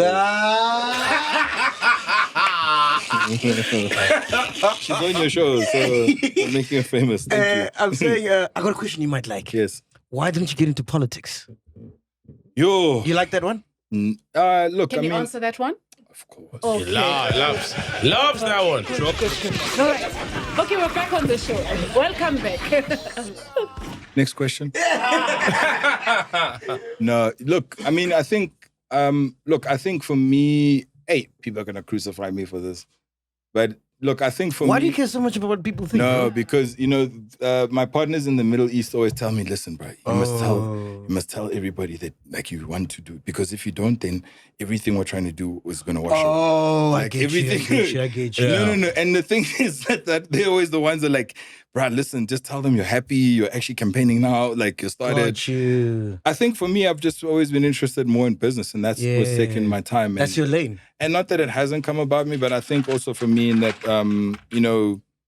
there was a time we were interested, running around with ANC guys, or, at a point in time in my life, 20 years ago, but it was about the youth league. Those are the days Julius was still there, and that was still cool. It was cool to be in the youth league and stuff. But then, I don't know, I guess it just didn't, where it just got misconstrued, and with a lot of things that happened later. Imagine 30 meetings a day, dog. I'd rather be chowing 30 baddies a day. You know what I mean? How about 30 meetings to chow 30 billion a day, bro? What are you going to do with 30 billion, dog? There's only so You much. chow like 30,000 baddies, bro. Isn't that what you want to do? Tumelo wants you to get him with no cameras. Isn't that what you want to do? Just weed. Yeah, then you want to hear the truth. Tumelo, it's the cameras. And he wants you just to have the weed and chill. And chill. And then, Charlie on his lap. And just chat. You're free as gents, Yeah. Bro, in 2022, you came out and you said that, and this has happened before to Julius with the son and everybody else, Zuma, that the banks weren't allowing you to open an account because you were politically exposed.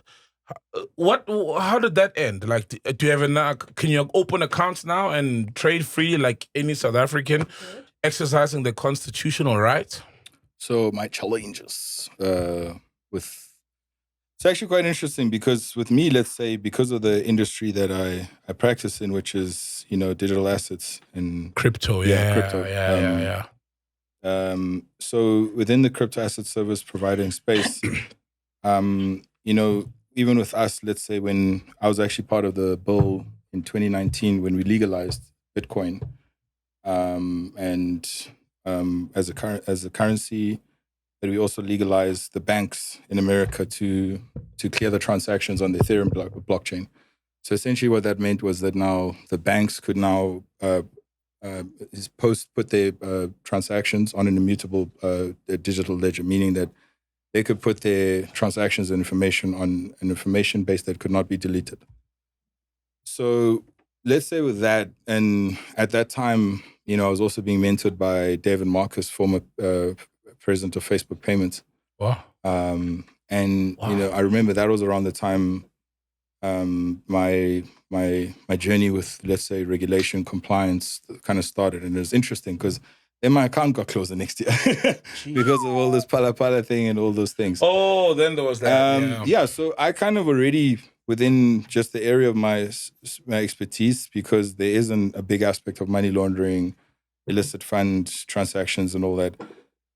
So I already just always been kind of red flagged. And that's why since 2018, we've been working and building with Taiwanese regulated exchange, where they also, politically exposed because it's a government-owned regulated exchange. And I'm also, so that kind of gave a blanket for a few years. But yeah, for me, it's been interesting because it's like, it's almost, how do you not be the poster boy internationally for being the face of crypto in Africa, and you're not doing it, and now you're trying to open an account.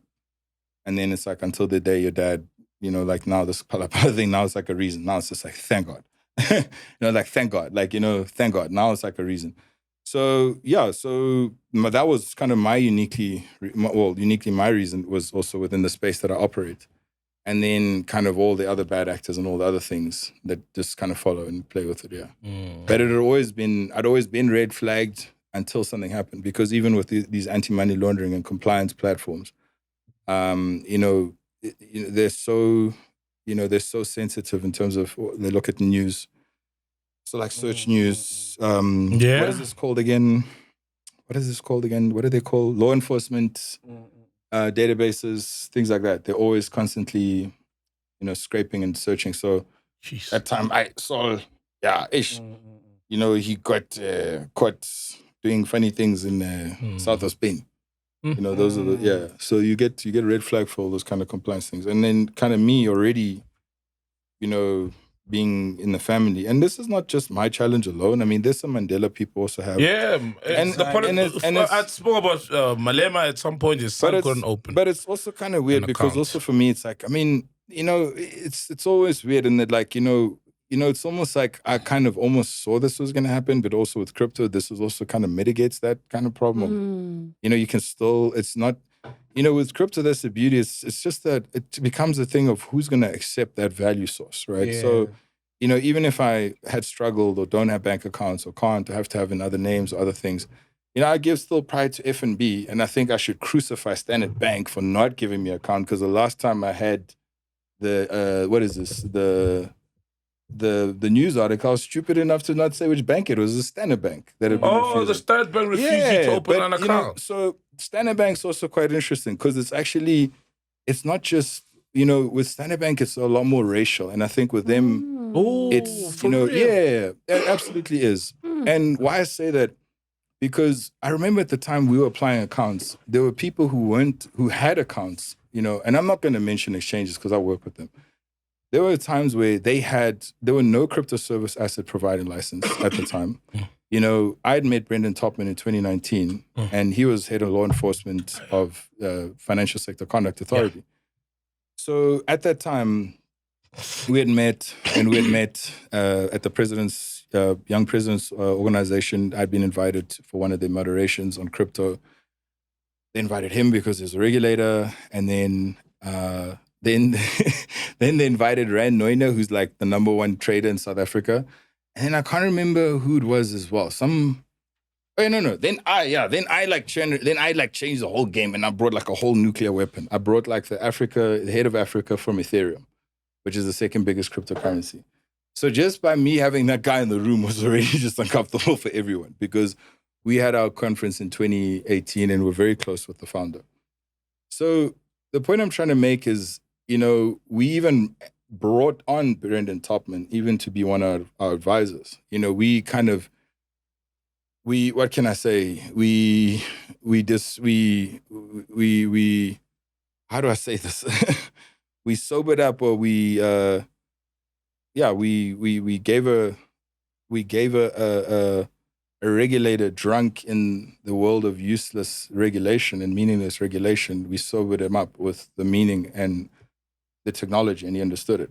From a time where, we were opposing forces, because he's a regulator. Remember, he's now enforcing all this illicit things. And yes, there were funny things. Yes, there were horrible things that were happening. People, money laundering, all these funny things, bad actors. So what I'm trying to make is that, the banks Standard Bank refused to open my account. Whoa. Right? Yeah. So then I said, okay, cool. You're going to refuse me to have an account. One, we don't have a crypto asset service provider license. We're still in the gray area, right? So for you participating and actually servicing clients that don't have it, you're actually in contravention of the Reserve Bank Act. Oh, shit. And you actually should be closed. Then guess what the conversation was? No, let's see how we can open your account. Checkmate. And did you open it with them? Checkmate. I need to find, no. Checkmate. No. Check your left, mate. Check your left side, mate. Let me hear you. Sorry. Thought you looking at funny at Charlie. Sorry. No.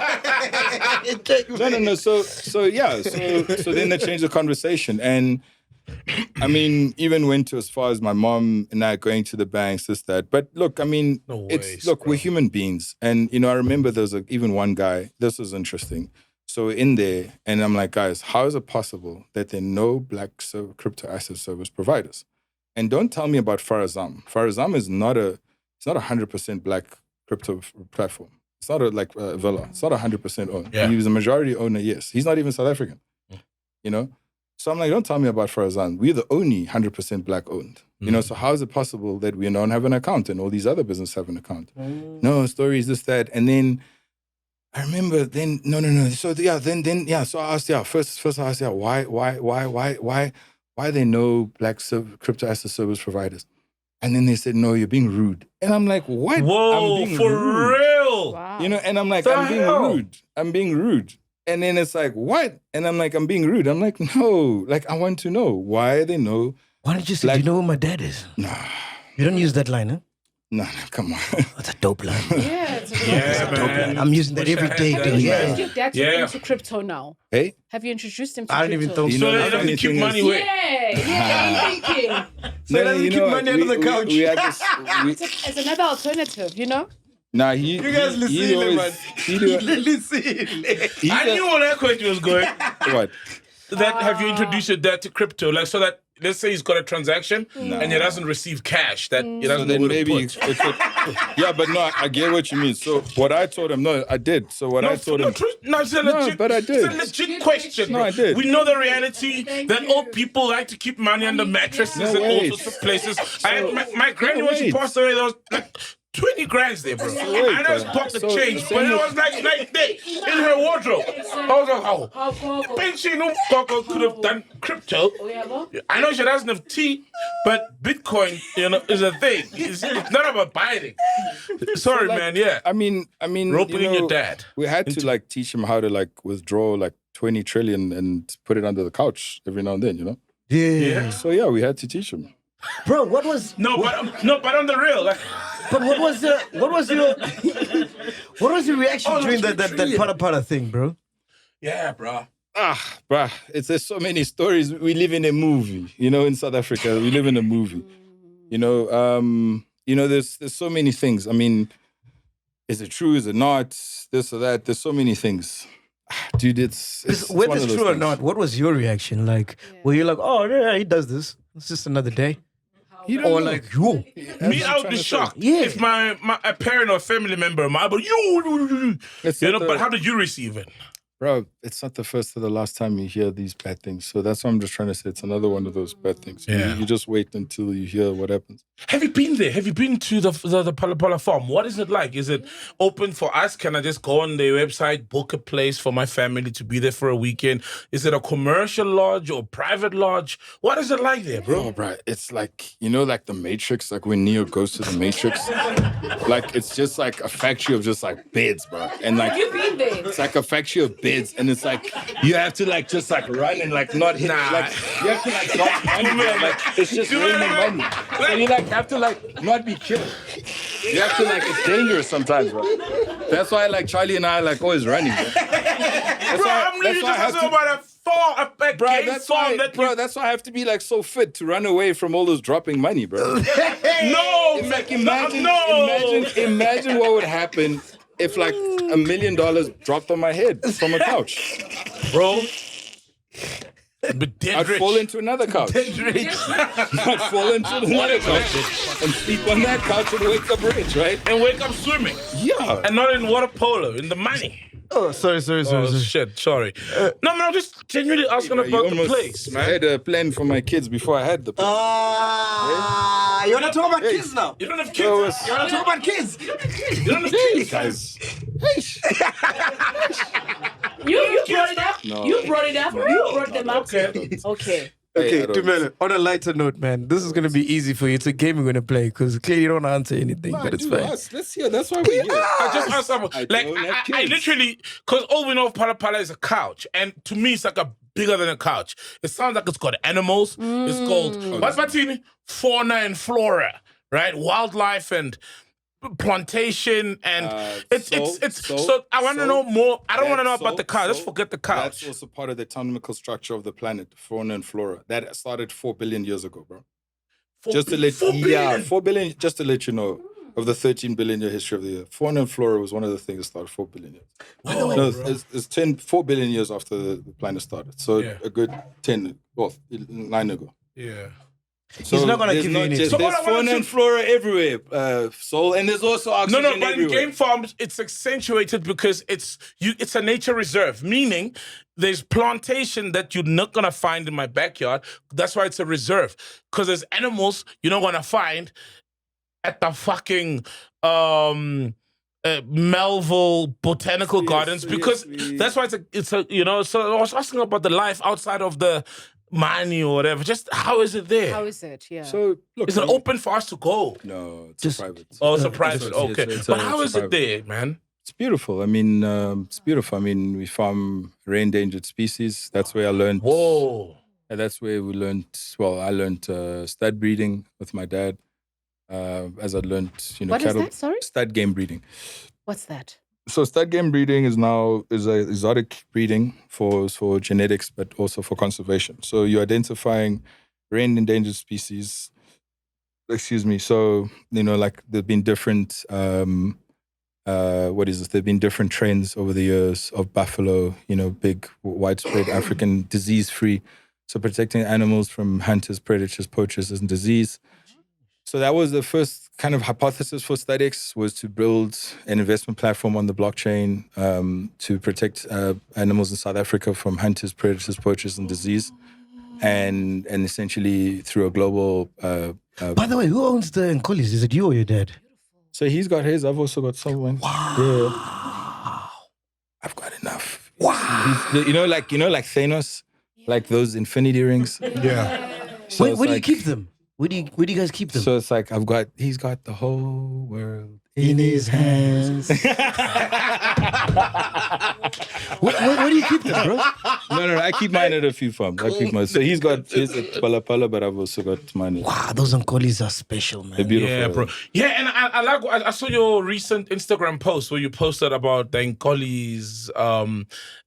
The example in the post was beef. I mean, a burger, Because we always hear about Wagyu, and that's Japanese, isn't it? So now that you guys are pushing, how does Nkoli meat?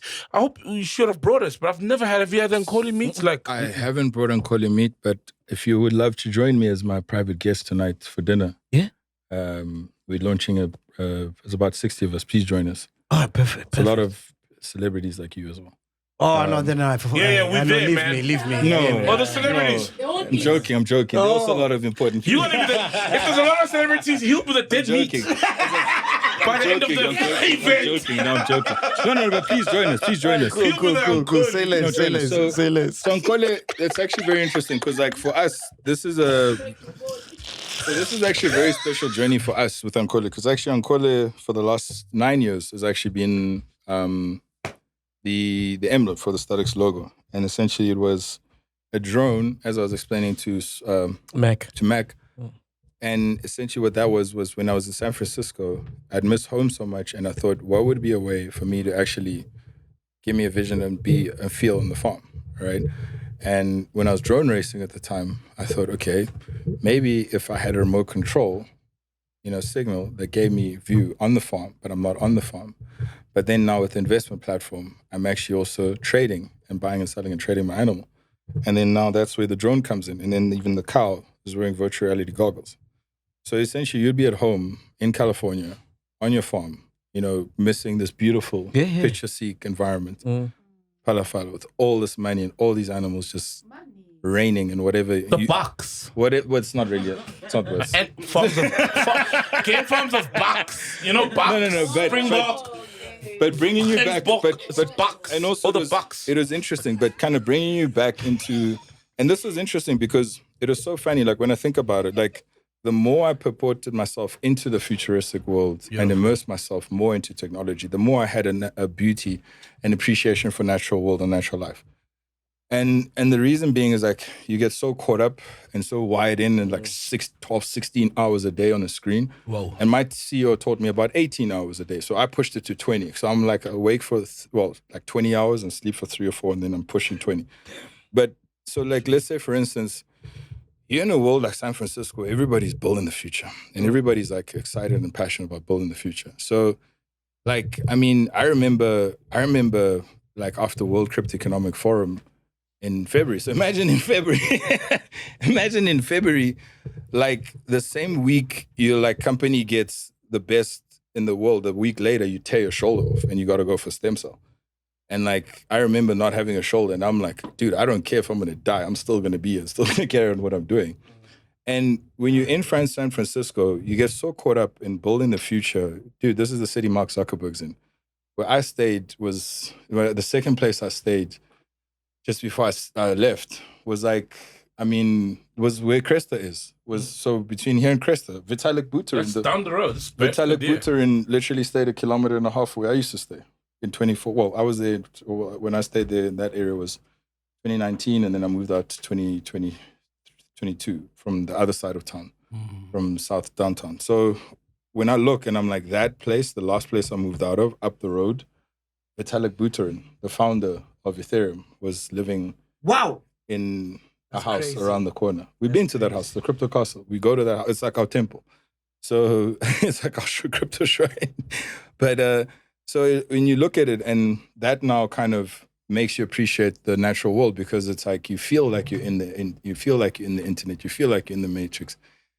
And it's really so gouging, and as much as it's beautiful, building and whatever, but it's taken out, let's say, the physical mantra of what work used to be, right? Like, which physical and everything, and hard work and hard labor, and now it's more it's more mental and cognitive, right?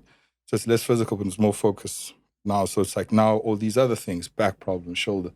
So now you're attributing the things that you would attribute as a person who was in the old world, and now you're in the new world, and you got those kind of problems. So, and it kind of further gave me more inspiration, and I missed it more. And when I look back, and I mean these simple things that I wouldn't really appreciate, unless I would have gone there. I wouldn't have done before, going to a park and actually walking. That was I never did that, but in San Francisco I did. Actually sitting in the park with your laptop, I did, because not only were you staying in a small place, but being so caught up in the internet and trying to build your matrix, you have so much of an appreciation for natural life, for being healthy. But being fit, being healthy, eating, organic, still eating meat. And even when I look at it, why did even this meat love come out? And I actually realized the other day, no. I actually fell in love with meat, and the whole meat thing came out because I stopped eating meat for breakfast for like 7 years when I was in the States. Because I remember I used to tell my mom, like, I'm not going to eat an egg that didn't have a mom. Sorry, I'm not going to eat an egg that didn't have a mom. And she's like, what do you mean? And I'm like, Mom, this is an experiment. She's like, why? I'm like, I don't know what this is. Yeah, she'd laugh. And she'd like, yeah.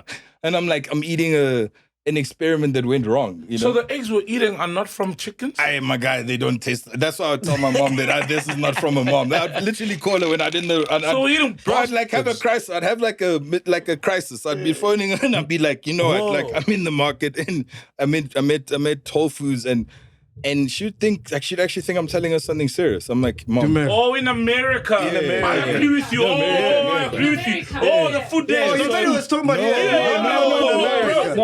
America. Oh, no, America's shit, bro. America food. No, we still gotta go there for the World Cup. Don't say that. They're canceling. So South Africa. They're canceling visas. You. They're canceling visas, right? Say that. Oh, in America. Say it after we've gone to the World Cup. Oh, yeah. Oh, yeah. The food is amazing. So that's why I changed from eggs to steak. And I'd have steak and pancakes. And that's how... And then being in San Francisco... So it's literally steak and pancakes. Oh, no. That's such a weird combo. I changed. I love my pancakes, bro. Yeah, but not with steak.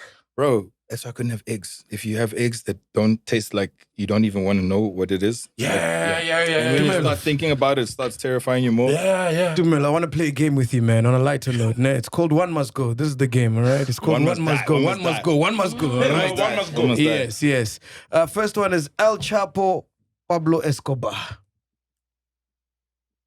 El Chapo. It would have never happened if Escobar died first. True. Escobar's a pioneer. He led the way for all the If he had never existed, the game would have never existed. It still exist. And that's what you would have never had an El Chapo. Yeah. If there wasn't. Yeah. Let's go. Just like you wouldn't have had a Cyril if there wasn't a Mandela. Or like you wouldn't have had a Dumi if there wasn't an Elon. Tumelo. That hit everybody. Hey, it's only when the guys are in the city. Hey. We're just on that higher brain because everyone's like, they'll get it tomorrow. Machero. Machero. It must be vandalism. It's vandalism of the highest levels. Julius Malemo for Ilembalula. Man, there was a time we were friends with Julius. I mean, I remember one of my friends, Nick, he'll actually give me credit. There was a time in 2010, we have all a picture together when we were all friends once upon a time. But I guess he's got to go now. Truly? Yeah, I guess he's got to go, bro. He used to be a nice guy, but I think maybe give him 5 minutes because of like how he's roasting people at this thing, but like because he's also maybe gonna go in as well. So everyone is just like, Damn. Wow. Okay. How is it partying with Julius, bro? It was nice. It was, dude, I need to find that picture for you. My friend Nick Rowley, I went to Saints with a white boy. He actually reminded me, like, bro, we used to be friends with Julius in like 2010. It goes in hard, bro. He told me like there was a time when Julius was like throwing up over the. Where's Zah? Kenny Kunena's club, Kenny Kunena's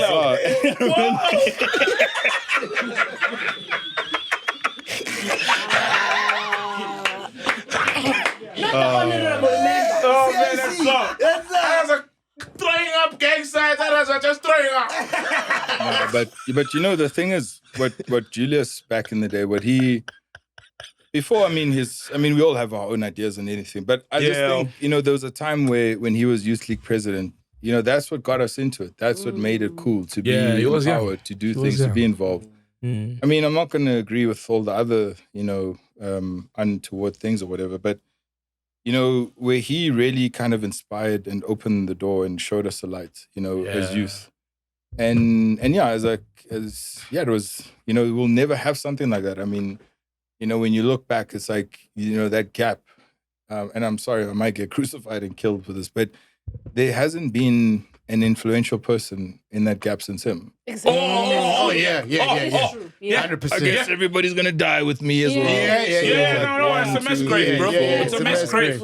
Yo, bro, you gotta learn, bro. You gotta learn not to leave me hanging, bro. Sok galela, bro. It's a mess grave. Sok galela. We'll die together. This guy's like, bro, we're gonna go now, bro. This is the last time. It's like, goodbye, bro. Like, now, goodbye. I love you. Bye. Die now. This guy. Okay. Oh, this is my favorite one. So look, I'm just saying that, people can disagree with whatever he's doing now, but there was a time where we used to listen to him and he was powerful, A lot of people still do. Here's my favorite one. Eva Modika or Tebuko Tawajane. Who's got to die? Yeah, one must go. Yeah. What if everybody does? Nah. One. Only also, one. you ideally both die for you. Not die, guys. We can't say die. Tebuko was gonna die. Like, wasn't she gonna get killed? I'm sorry to say it. But I'm sorry to say it.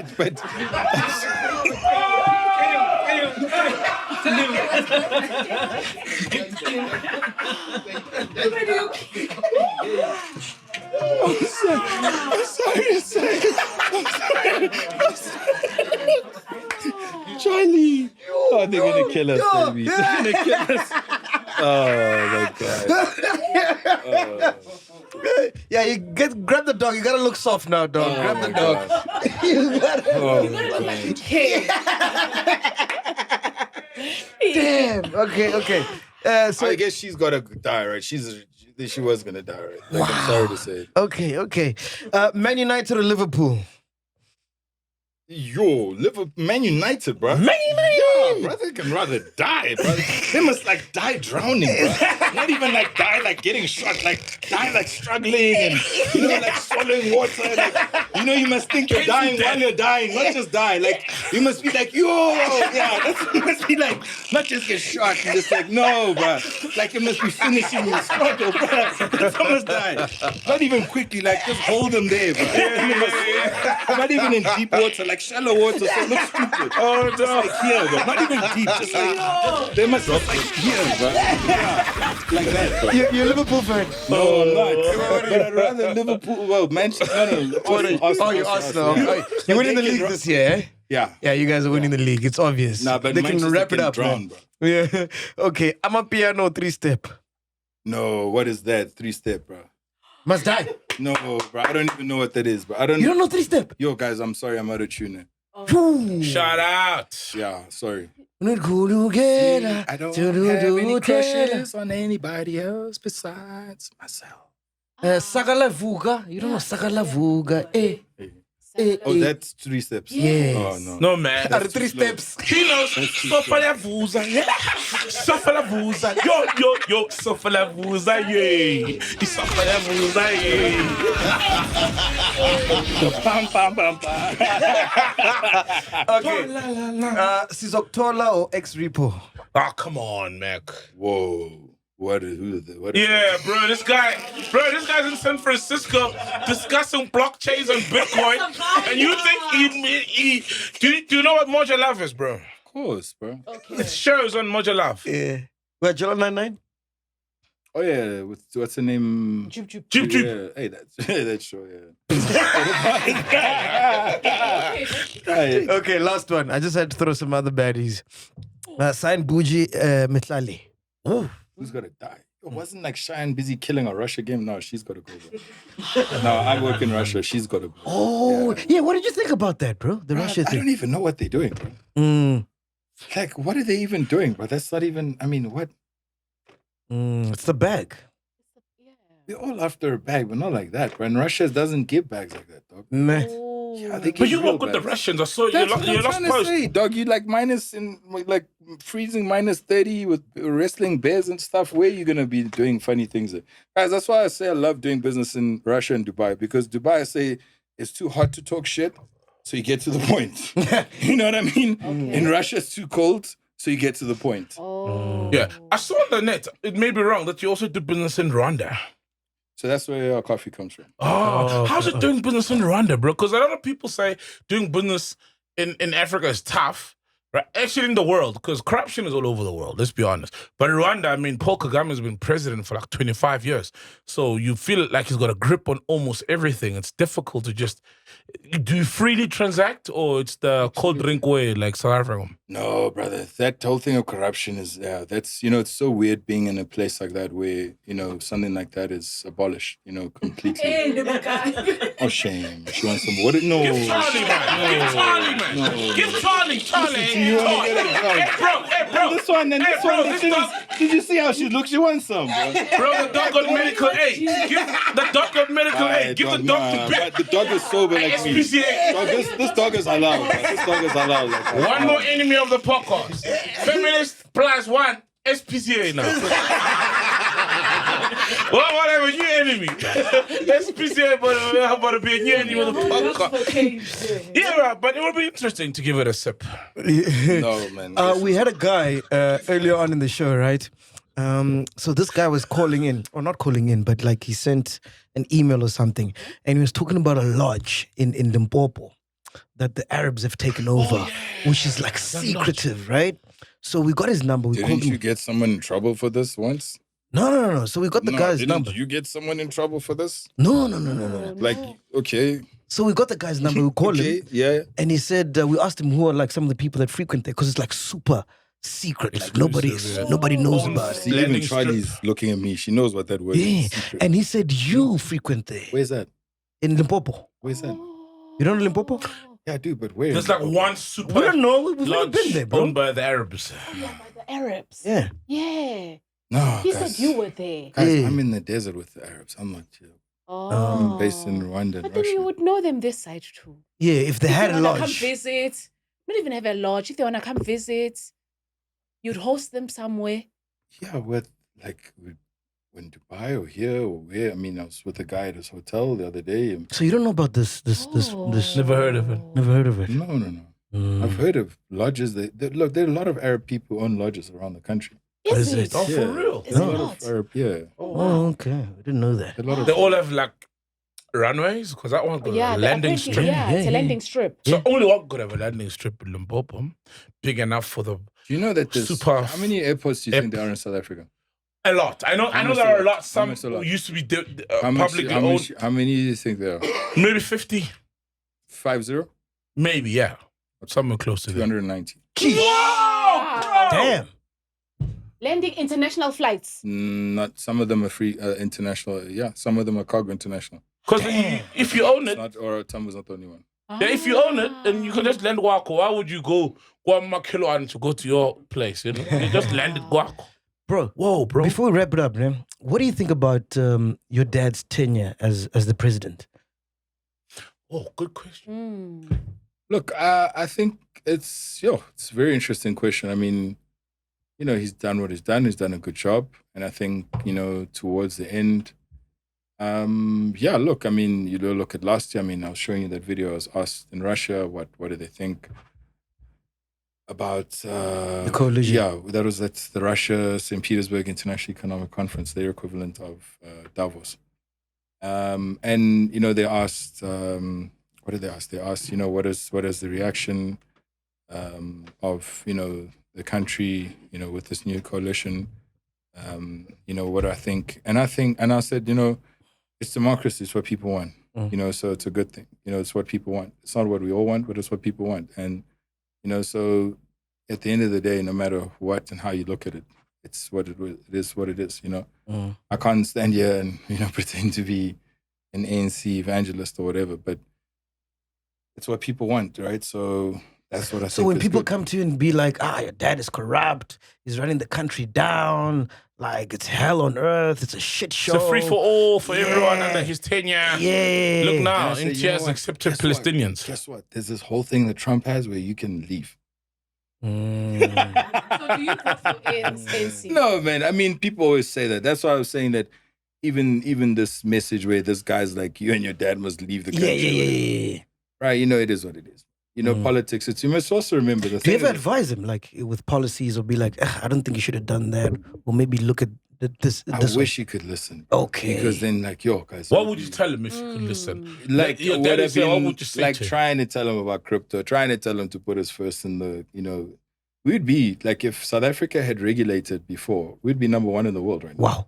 Yeah. That's not even what I'm saying. That's what data and analytics are saying. Like, other African countries, it's like, yeah. Do you ever engage with, like, poor people in this country? Like, do you see how bad it is, bro? Of course. I mean, all the time, guys, like, the life in the place I am and where I am, I engage with everywhere. Not even just only in community service. Every day. I mean, you see people. And you don't go home and be like, no, man, we got to make a change, man. Like, we have to. And I mean, MacG, that's why we have to keep doing what we have to keep doing as leaders in business, in society, because if we don't, keep creating jobs, keep creating opportunities, keep, being icons, being those images in people's eyes and those role models. That alone is also letting people down. And, so also as, yes, I mean, of course I do. And, it's like, I don't live a protected life as much as you think I do. I mean, and I think I get more freedom outside of South Africa. Of course. Yeah. Because no one is like, no one knows you. Yeah. You're free. So, I mean, there you do get to walk the street and you do get to see things and you live in a real world as much as... So coming back to your question earlier, what world do I live in? How do I grow up? I lived very normal and still very normal. Saul's got a question and then we'll go to Ghost Lady as well. Before that, I want to ask you, are there any misconceptions about your dad that you think like people should know? In terms of what? Like in the media, are there any misconceptions? That you want to clear up? Jeez.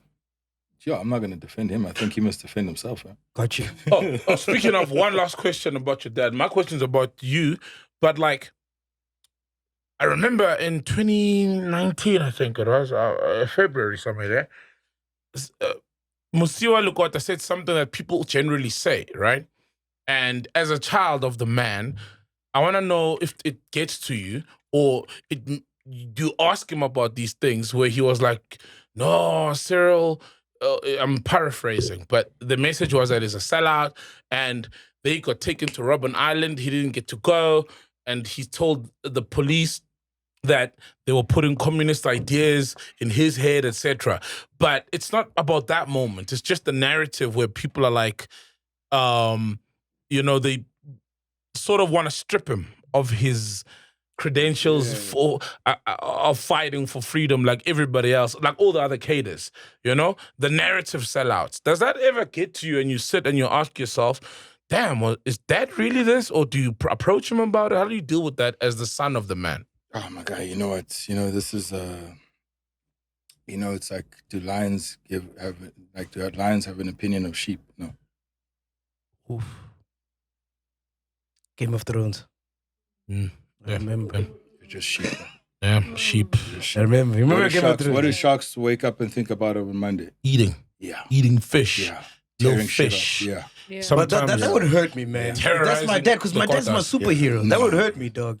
Yeah, I'd be like, fuck you if you niggas, hold man. them, yes. Because if it got like that, I was like, yeah. To some degree, me though, and you to some degree, it would be like, yo, dad. You know? Or ask him, or be like, bullshit. You know, like even with a great white shark, have you ever watched those great white shark documentaries? Like you'll see a great white shark, and in its apex predator, and it's in its prime, and then you'll see it just eating, just ravaging, tearing things. That's what it does. But if you also notice and look, there's also always these smaller fish around it, right? So they never eat until that shark eats. And they always make noise, and they always swim around. But like, who the fuck cares about those little shark fish? No one. Those are those little You fish. see them there, struggling to cope. Same with me. You always have little fish, but you just gotta be a great white shark. You got the teeth. There'll always be noise. But if there isn't, it's, then, and you don't focus on it, right? Yeah. You don't focus because it's just noise. So your dad is the great white. We're all great whites, bro. You really like animals, eh? You even have a Really tattoo of a wolf, ne? Yeah. Yeah, You he's really a like wolf, animals, man. ne? Bear as well. You got a bear there? Yeah. Where's the wolf? The Studex, all animal. Do you plan to have a sleeve? Are you building up a... Yo, my sister, this thing of sleeves is My painful, sister! You went to my sister, Chief. Hey, Ghost is a woman. Ghost is a real black woman. Not a great white. She's yellow. She's a great black. She's sort of yellow bone, just to let everybody know. Yeah. So she's light just skinned. to separate you categorically when the aliens are looking for you, they'll be like, out of all 65 million of South Africans, this is the one. Yes, out of the 80% black people, the lightest. That's it. So you got the wolf at the back? Yeah, got the wolf. Jeez, how many do I? Yeah, and then my mom's name. Oh, wow. Dope, Oh, shout out. dope. Yeah, and then I put someone else's name. Yeah. Dope. Wife name. That's a wife name. And then I got. So wait, this was my first one. Let's see it. So my mom.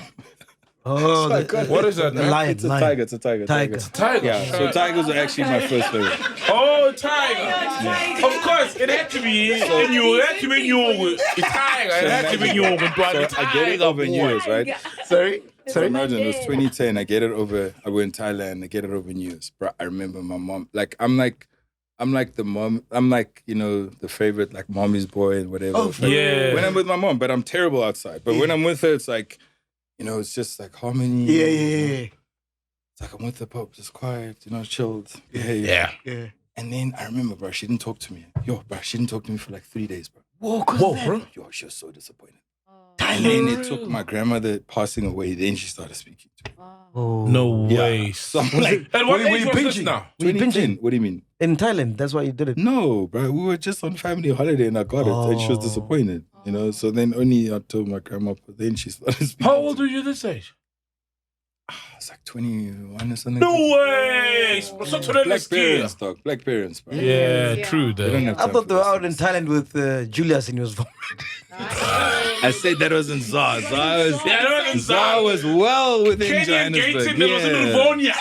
During There was World one Cup. branch. Exactly, Next during to the- World Cup. That was yeah. not in Thailand. That was in... Next to the Radisson Exactly. Blue. goes Yeah. there. Red, no, Radisson Red, I think. I You actually know, played that's there. blue, It's Baba. blue, yeah. Radisson Blue, yeah. I actually played there. remember. I actually played there. Radisson Serious? Blue. Yeah, one night, yeah. There's I one mean, night I that place played. was... It was You know, the That was funniest... wild. That's where you it was ate wild, the bro. sushi from the naked bodies, right? Yeah, those are wild times, bro. Hey, dog. Wild. Yeah, they're Sa. still rocking little Bro, Kenyan. it used to be like ZAR Domain there, bro. 'Cause it was like everybody... It was like 2K to get in. Yeah. So all our I only friends... got it because I was DJing. So all our for friends... real? Yeah, that's how I know. So So we were tied with... yeah, it was 2K to get in, bro.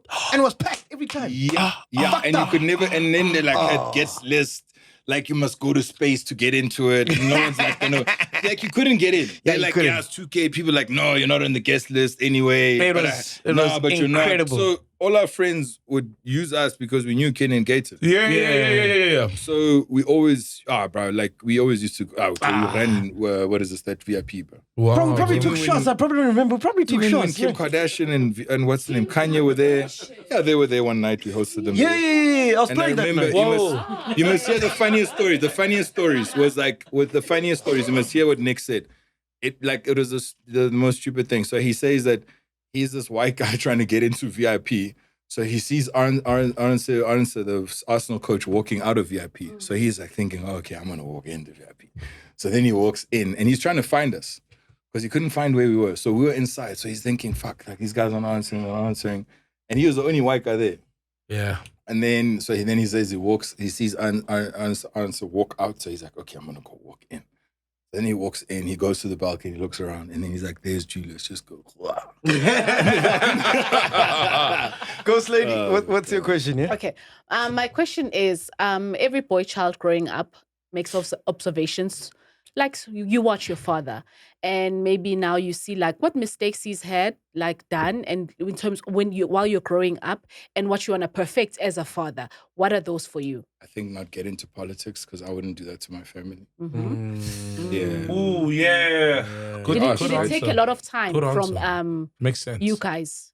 You know what, man? He had a plan, we didn't, and he's always had a plan, we didn't. And so, and it's just, and some people will, look, I just wanted a normal life and I wanted peace there. And just, just to chow these slaves in peace, bro. Yeah. That's it, yeah, without being, yeah. Try the slaves, man. Because I mean, The slave queens. because even, Oh, joking. you did say the joking. slaves. because even if your dad wasn't president, you'd still be chowing them. Because I mean, you guys, man, come as a on. master of Joking, McDonald's. Come on. Like, you got No, all look, this, I mean, nice things life going was on. good, and there's sometimes we're asked, is it better and would it be better than now? And you can never say no, but I'd say it's less complicated, at times. And yeah, man, it's just that also, so you gotta not think about it. You gotta not make it your life. You gotta remember, he's in politics. I'm not in politics. Yeah. I'm not Yeah. a politics. It's his You're life. your own man, bro. Yeah, true. Yeah. But as much as like now I'm being investigated, my phone is blowing up and all the stupid things, and they want to find, everything that's up, whatever they're looking, and whatever they'll find, and I just hope it's a big ass. So, Wait, who's investigating you, bro? I don't know. Who's I don't know. investigating you, I man? just hope it's a big ass because then you're going to find a lot of shit in it. That's why. Who's investigating? Bro, who's investigating you, man? A lot of people. But anyway, so Whoa, bro. look, what I'm trying to say is that, you just got to live your life and have peace and not make it a thing and not live it. And I look and I remember when he became president, it's like I just went into this frenzy of obsession because everyone was like asking, who are you? This is that. And I was like, CEO of Studex. And it became to such a point where I forgot who I was. I forgot you enjoy playing games. You actually enjoy a normal, like other things of life where, you just caught up and, with all these things and opportunities, money, people, attention, good and bad. And yeah, so it takes and steals away from you. And that's why I'm saying that it's an evaporating life, because there's a moment like when you're a sports professional Which is how we athlete, started. Exactly. Which is how we started. Exactly. So that's why I warned and cautioned against, living in the moment and thinking it's forever. It's evaporating. Things never last, Things never last. And also, that's also with a problem with, some of these guys, in that they get too comfortable being an athlete. You get too comfortable being this. Like, politician. Yeah. And even with me, it's like, you can't allow yourself, like, what the hell does it mean to be first son? You get all this attention, these people bothering you, all this nonsense and trash, and then you look and you're like now, like my uncle, my dad always tell me, like, 1 out of 100, 2, 3 out of 100 deals will be real, but you got to get through them. Now it's like 10,000. You got to go through 10,000. So when I look and I'm like, that's not for me, and for politics and all those things, and obviously from a personal perspective, but life is good, and when you get to, and it's sad because I love being in Russia, I love being in Dubai, I love being in Rwanda. It brings me peace. I sleep better. Even on my watch, it just changes. Like it looks like it's somebody else's watch. It makes sense. It makes sense, bro. But I love my home. I love being South African. Who wouldn't? Beautiful I love country, this, bro. I can't. Yeah, Beautiful but I also understand for me, it's not the same. So it comes back to that balance that I was trying to tell, Ghost, when she was trying to delve within the realms of reality. This is fine. Pinduka, what's your question? Yeah, bro. Like, to take over or from the past thing you were talking about with your dad and everything. And Studex, it seems like one of your most successful companies. You've been a business person way before your dad, was into politics. But is it a coincidence, firstly, because Studex, you registered it in 2018, a few months after your dad, well, that's South what Africa, it says South on Africa. CIPC, yeah. A few months after your dad became president. Was that a coincidence? And then secondly, how did your business life change after your dad became the president? Yeah. And it may have prospered, and it's not your fault that your dad is the president. You know what? I think I washed your brain a little bit too much. Let me go back to what I said because I did tell you. I did tell you. It's 2016. Not On CIPC, it says 2018 April. You registered exactly in Studex South Group. Africa. In South Africa. Yeah. But we already started in America 2016. But why only 2018 in South Africa? Why not? Because that's when I came back to start my conference. I was still doing my master's. I was still building the business. I was living in America. Okay. I only came back to So do it's the a conference. I went back. coincidence. Because your dad then became president in Feb. Look, let me be honest. I was And you already registered in April. I'd been in the crypto space since 2010, right? And, I went to San Francisco 2015, already ideation hypothesis of Studex 2016, already been building, running and building exchanges then. And then now I learned how to build my own algorithm, instead of from learning how to list other people's algorithms and other people's smart contracts and initial coin offerings through our exchange. And then got kind of limited with the funding that I actually needed to do it. So I actually helped other people to do it, but I couldn't do it myself because I saw what the money that I needed. Yeah. So that already was before. I'm not going to lie and say like, look, your dad being president didn't, yes, so it brings you a lot of attention, but what do you do with it? Yeah. You know what I mean? What do you, no. Yeah. What do you do with it? Because you can also mess it up and it's also the wrong attention. So it's not always a good thing. And that's what I'm trying to say that, she thinks you're being dodgy because you can't see you. Yeah, this guy, she can't see him. He's being. Charlie's bored. Do we? No. She can see him, so she's getting alert because she thinks he's hiding. Oh. Yeah. Chill. So no. Look, so it's one of those things, man. Because does it make or does it break you? And that's why I say that. I look at it and it's like. It's not your life. It's a moment in your life, right? And it passes and goes past. Yeah, true. And I look at, like, let's say first year of varsity, like out of high school. And like, dude, I went through emotional breakdown because having all that structure and formality and everything in life and, in terms of boarding house, friends, everything, being head of house, leading guys, having everybody ask you what to do, what's happening, taking care of guys. Being in charge of like 90, 80 guys that you're leading, and then a team as well. Bruh. And then now being the first recipient of the business award at school, and then running other little businesses with my friends, with Nick and Jody. Yeah. So I'm just trying to say, when all that gets taken away, it's a shock. Yo. It's immediate shock, right? Yeah, like I don't have to wake up at 5 a.m. to go and swim until 7 a.m. and then go to school until 2 and then swim from 2 until 7 and then go to bed. Like that was my life. So you don't it's not like that anymore. You don't have to take steroids. You don't have to do all those things. Everybody's not there.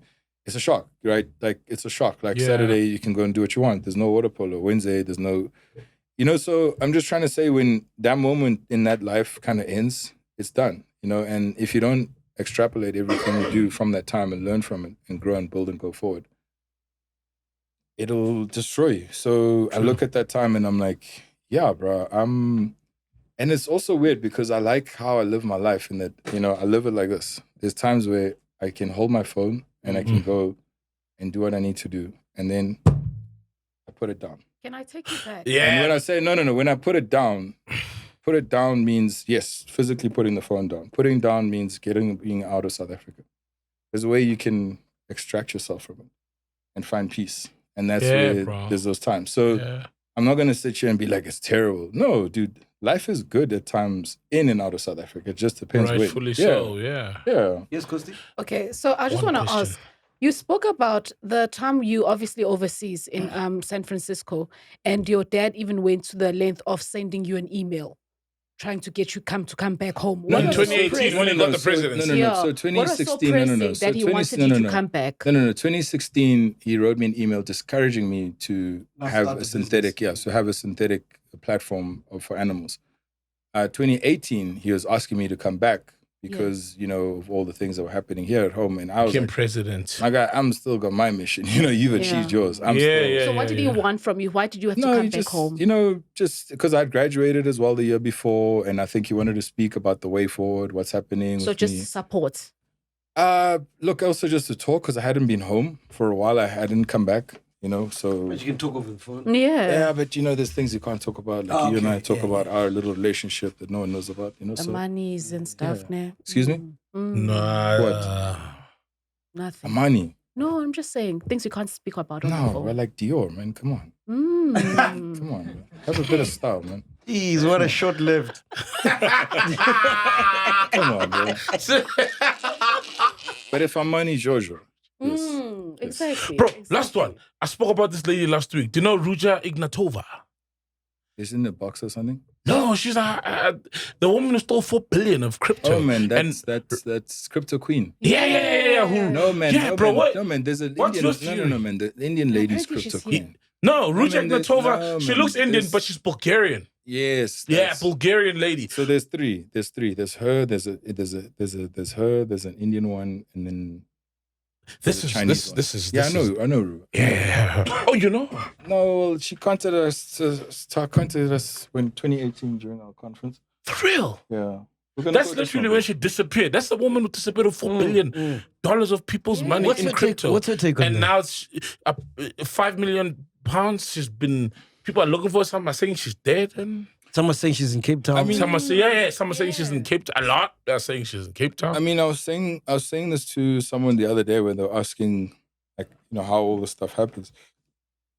Excuse me. And this is simple administrative fraud. When you're running and managing a digital platform, and let's say when it's crypto, it's very interesting because I was like trying to explain to my friend who's now trying to build a token, and Wait, let's get back to her, bro. who? This yeah. lady. So you said she what's your take on contacted her? you. Oh yeah, okay. Yeah. Yeah, she was one of the very many people who wanted to come to the conference. Whoa. Yeah. But what's your What take year? on this? What's happening? Because she So I'm started. trying to explain to you what it is. It's administrative fraud, right? Yeah. And then let's say Sol and I basically create a Bitcoin exchange, right? What is a Bitcoin exchange? It's a digital asset management platform, right? It allows people to manage their Bitcoin. So people take their 100,000 Rand, MacG takes his 100,000, Ghost takes 100,000, they put it on the platform. They wire it EFT to the platform, to the Bitcoin exchange. Then they buy Bitcoin, right? They swap their rands for Bitcoin. When they do that, the people who are managing the platform in the back, they're doing that. They're doing those changes. They now own my rands. So what I'm trying to say is that this is simple administrative fraud, right? When you get people to jump and onboard into your platform, hey, play around, and then you switch the lights off. Oh. That's crazy. Did you hear about the Indian guys from South Africa as well? Those are my boys, bro. Whoa. Are they Indian or colored fam? The KG brothers. Those are Yeah. my boys, yeah. Damn. Those are my young boys. Where they at? They're around, bro. They're around. In the People are country. looking for them. Right, when I met those boys in 2019, they were sitting on like $100 million on their platform. Hey, how much is $100 million? That and they had traders trading and stuff. 2 No, man, billion. you see, the problem with them is that when you're also managing a platform, there are also other people who are watching you.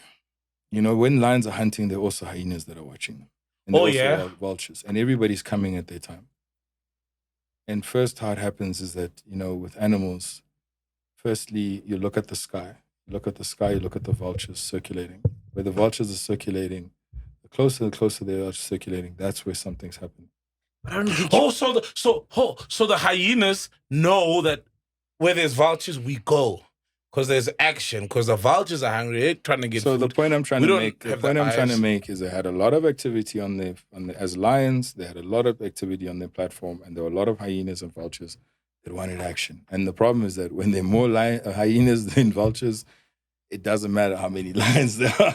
They're overpowered. You know what I mean? get Yeah, it doesn't you. matter how many lions. So So now then- this. Sorry, man. Go ahead. So wait, when you say they're still around, like, aren't on the? We're still trading. I mean, Why do I ask the same question? Yeah, like, like- are they cleared. sipping pina coladas? No, they still we Cape still Town? work with them. They're still doing good business. Good clear links as to what man, I So know. they just, crazy. so they just What I- roam freely. No, up to my knowledge of what I know, and a lot of all those things when they got hacked and all those things, I'm not defending them. But Yeah. this is my knowledge. Yeah, from your what I know. reality, Yeah. bro. That's all we need. So yeah, they're still running and running their business. I mean, after they got hacked, they were able to find a way What to the heck? settle everything and carry on. Damn, bro. Tumelo, we're out of time, man. I just want to say thank you so much for Thank coming you, man. through. And remember, we told you in the beginning that there's no intellectual conversation that's about to be Yeah, had none here. of that was intellectual. Listen to that, bro. You got me excited for nothing. Yeah, I man. prepared all my podcasts. I No, was man, like, go to who's the guy? I was Mighty building- Jamie or Season Buffalo. Yeah, go to season 51. I watched those, man. They were boring. But no, man. But that's intellectual. That's intellectual, I dog. watched a bit of it, but the thing is, it's too personal. He needs to be impartial. Don't be objective. Don't be objective. Don't be subjective. Okay, no, You but it's see, fine. It's not about you. You're crucifying him for his dad because No, I'm not. he's I the know MK guy. Season. I've always thought Caesar's a punk since high school. He's always dude, This is a North War. And I'm worried about this is This is a North War. This is a Northern Insidious War. Caesar's always tried to be friends. I've always tried to tell him, since I've known him, there's no space, bro. Jesus. There's no space. No space. It's No, it was let's be ANC friends. Oh, ANC friends. And you're like, Brother. no space, buddy. Nah, and bro. even worse now, because I his was dad like, is in bro, the you can't swim, MK. bro. You can't swim, brother. You can't swim, brother. You can't swim with the sharks. So Hangwani. Hangwani. This is thanks from us. This is a presidential Wow, man. beverage. Do you drink? I don't. I am Muslim. I don't drink. Okay, but you can I give can it to people that do. Yes. So this is Grandeur Premium, Thank you. Thank you. Thank and you. I'm giving you two. The other one's for your You don't dad. have a non-alcoholic one. No, not the gin. Oh, not you're the gin. Muslim, bro? Yeah, bro. Damn, how did we miss that? This one is for your dad Thank you. as well. Yeah, most definitely, bro. That's Yeah. for the president himself. And then I wrote- I can give it to President Putin and be like, it was for my dad, but now it's for you. 100%. And then I wrote a letter to Oh, your yeah, dad. yes. This is a letter to the president. Will you deliver this to him, please? Thank you. You promise? Yeah. I'm serious, dog. Yeah. You wrote it in English or Venda? In English. In English. There we go. Thank you, brother. So put it in there. We'll put it in after the show. Okay. And then you must deliver with this, okay? Can I give you a gift? Yes. You know, vendors, we come bearing gifts. So, because my company started in America, is from Donald Trump. He said I must give it to you. Yes. So this is for you. Oh, I got the cap. Now I got the hoodie. Yeah, but I I'm mean, just giving not it the to you on the show. Oh, yeah, God, you got a MacG cat, I'm just giving it to you on the show, but I'm going to take it back. 'Cause- Oh, so you're capping with a bucket hat. Please move Not so even a people cap. can see you. You don't make G then. Yeah, it's a serious letter. I hope you're going to give it to him, He bro. even was sitting on the top of Mount Toyando Mountain lighting. Hey, it, bro. He had Oh, to there's be at Toyando the highest, Mountain the there. highest altitude. You to gotta light it be, bro. until it was finished. Then he descended And then this is and sat for 3 days coloring in. is this me and Saul's gift, yeah? So yes, so I had a box in my car. They're nicer boxes, and I'm sorry, this was in my car. But No so worries. That's I know cool, you bro. like coffee, and there was supposed to Big be time. two. So this is for you. Thank you, so bro. This is one of our I coffees. love coffee, bro. Big So this time. is, I want the biltong, please. Oh, medium so dark. this is for Thank you you, as bro. well. I love dark roast. There's other ones I'll give I you. love dark roast, man. If you got dark roast, I'll grab The that. reason I only gave you a few is because I want you to buy it. Okay, definitely. Oh, definitely biltong. And I know that maybe this alcohol is not real, so no, there's, No, there's that's nothing the in real there. stuff, bro. No, there's nothing in there. It's Honestly. not the stuff that's been but making where its do you way make to it? the Where do you make country. this? There's a distillery in. But when did you start this? But wasn't the drink as well? Yeah, I've got gin and then a spirit Nice. cooler. Nice. But there's actually nothing in there. We drank the bottle last night, so I must just. How did I know? How did I know? So, Remember that special place I told you about? The letter. But how did I know, bro? no, Dog, the how did I great know box. there's nothing inside, bro? box. Remember that special place I told you about? Yeah. Yeah. Oh, you lose your soul. That The outside. what is this? That AI baneless. Let me show you some. Yeah, well, you lose Yeah. your soul. No, me that's show you where the some. powers are like, yeah, there's Well, nothing in here. So, He went to a special place. He didn't lose his soul. He lost his spirits. And that's why there's nothing inside. No, but I'm Yeah, gonna send you the bottle. I drank it last remember, gin is a night, man. spirit. I drank it last night, Robert. But it looks good on camera, though. So take this part out. Ne? No, there's an air. I think So this bottle goes here. This bottle goes here. The one we're drinking. You know what? For branding purposes, I appreciate it. Thank you, bro. I appreciate it. No, I drank it last night and I forgot to replace it, man. But I'm gonna send you. I'm gonna send you. I'm gonna send you. Okay, But guys, please let me know what you think of the coffee and Definitely, Can man. give I'm me- a Biltong guy. I'm not a coffee Studex guy. I'll grab your meat.com, numbers, man. bro. We'll talk. Yes. Yeah, please, Studex.com. please tell us about your business. Where can people check it? Where can people buy? What's So happening? you can buy this biltong. This is our elite marbled biltong. This is the one we export. This is so there's now Wagyu. There's been Wagyu for the last 8 years at www.studexmeat.com. And we're part of Wagyu Association, Halal. And now we're the only ones now in South Africa doing ankole. So we got ankole meat and we're doing a special, the first box. No, this is Wagyu This is biltong, Wagyu. but then there also is ankole biltong is launching soon. Wow. So now tonight we're actually having a private ankole launch at a restaurant. Yeah, Fantastic. Bro, and you're invited as well. thank you. We'll pull through. Bro, I was about to ask about the restaurants because I know you supply some top restaurants with your ankole meat. If I'm in Joburg or anywhere in the country and I want to go to experience your meat, knowing that when I'm sitting next to this tomahawk, it's from your meat. Where? Which You can restaurant do go you to supply? Solo and Santon, Tang, Tempo, Oh, shit. Blockman, Oh, Blockman and Parkhurst. and also Branson. Yeah. Yeah, Blockman got great meat. Tumelo, shout you, out to bro. you, man. Thank you so much for your Gents, time, man. thanks so This much. has been Thank you, fam. amazing. Thank you, bro. Thanks so much, brothers. Before you go, man, when it's all said and done, what do you want to be remembered as, yeah? Your AI Bay who made this place a better place and everyone smile and make more money. Isn't that what we all want? Hey. Yeah. How much money you worth now? Like, who we at? Money or crypto Money. or cows? Crypto. Or hoes? All. Yay! Hold up. Tumelo, please stand up. Hold up. Gold. Oh, gold. Oh, gold. Where we at? Dog, gold. Oh, you're orange. Yeah, there's the mining. Yay. Yes, that's fucking up, man. Nah, But bro. Charlie's got more money than me. Charlie's a high net individual than I am. But by the way, the Ramaphosa legacy, who's it going to be left to? Like, are you the heir to the throne? Well, I've got the surname Chibase. That is our original surname. But you're not the oldest son, though. Yeah, but remember the older son. He's not a real one. Bro. I'm asking. No, Well, I've remember got the name, bro. I've always been the chosen one, right? So there's Chivase. I'm the first grandson on both sides. Yes, think about it. So I'll probably sell South Africa to the highest bidding Arab. So the sale has already started, though. I mean, the Arabs just spent 9 billion there in Limpopo. The sale has started. Or like sell us to China and like kill us and make us clones or something. Nah. I The don't know. Navy Admiral just Shit, called you There's the a heir lot of to the offers. throne, There's a lot bro. of offers, bro. You're the He heir is, to bro. the He is. throne. Yeah. Fuck. Trump's also How's like just deciding to just kill us and carry on, bro. Yeah, Use it as farmland. How's the relationship with Andile? Good, man. He's my older brother, bro. Good. No, the thing is, I've got an older brother. We've got different dads, right? Nah, and we our very relationship good. is super strained. You got different moms, Nah, and that we can very even be good. worse sometimes. Now we've always been very. No, my brother and I are very good, very Beautiful. very tight. I mean, he's an older brother. Like, you know, it's so funny. I was listening to the founder of Telegram, Pavel Durov, like talk about how He's a Russian, Russian guy, yeah. how his brother helped him, build a platform and how he advised it, and you know how instrumental and involved he was. And I'm like, that's how my brother's been always with my business and always, Shout out. with anything and everything. And you know, it's just hard to think. You know, one day, imagine that call's not there. You know, and Ish, it's yeah. like and it's like he's been there before, he's done that before. So Yeah. you know, so I mean, we're very. He's But a he big doesn't brother. enjoy the gym like you do. Bro, you see, the thing is with my brother is that like you guys You've don't seen know him. who he was 20. No. Wow. Wait, so. That was not meant to be funny.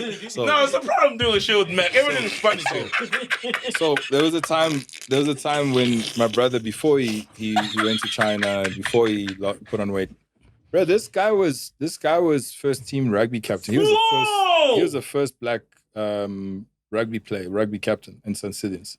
Whoa! Yeah. And he was a beast, bro. Andy. Yeah, he was like your size and shape, bro. And like running over the whole room. I'm a beast?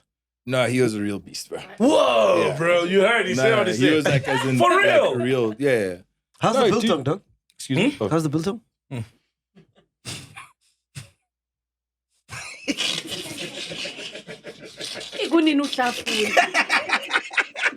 And I never do. It's rude to interview someone and you're eating. That's how great it is. I had to break the rules. Wow. No, we're very good. I mean, he's an older brother, bro. Like, yeah, and like, so look, with him, he was a beast, man. He's a machine before. And I mean, I remember he always kicked my ass, bro, when I was a kid. He's the reason I'm such a badass today, bro. Like, we went to Saints. Like, he played in Natal rugby where that was not a joke compared to what we play here in Joburg. Yeah. That was you had to be a real shock hard. in Natal, bro. Yeah, bro. Yeah. You had to be shocked. So when he came to Saints in 98, Shocks. he ran over all these private school boys. He ran over them because they played a higher, more elite level of rugby. And then, I mean, you know, then like varsity was a beast. And then, kind of let himself go and whatever. But nah, dude, dude, that guy is strong. That guy's a beast. Wow, so he used to be a Shout beast. out, Like man. that Now he's 100 The thing is, like you were saying with him, the thing is with him is like, I struggle to put on muscle, right? Bro, he can't train too much because you start putting on too much muscle and start putting on, he just like, it just goes too much. So he can't even like train too hard because it's like he just starts training too much and then everything gets big. So it's easy for him to put on muscle and weight and fat as well. So he's not going to get over the fat. So exactly. Me. So it's easy to put on, exactly. So it's hard to manage.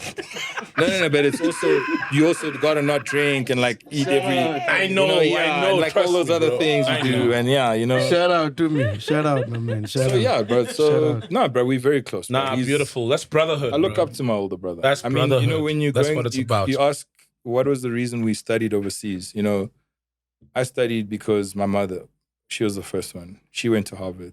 My uncle Patrice went to Virginia. For My real? brother, yeah. Damn. My brother went, he did two of his masters. I did my masters. My sister, 4 years So the younger. keys to study outside Penduka one. Yeah.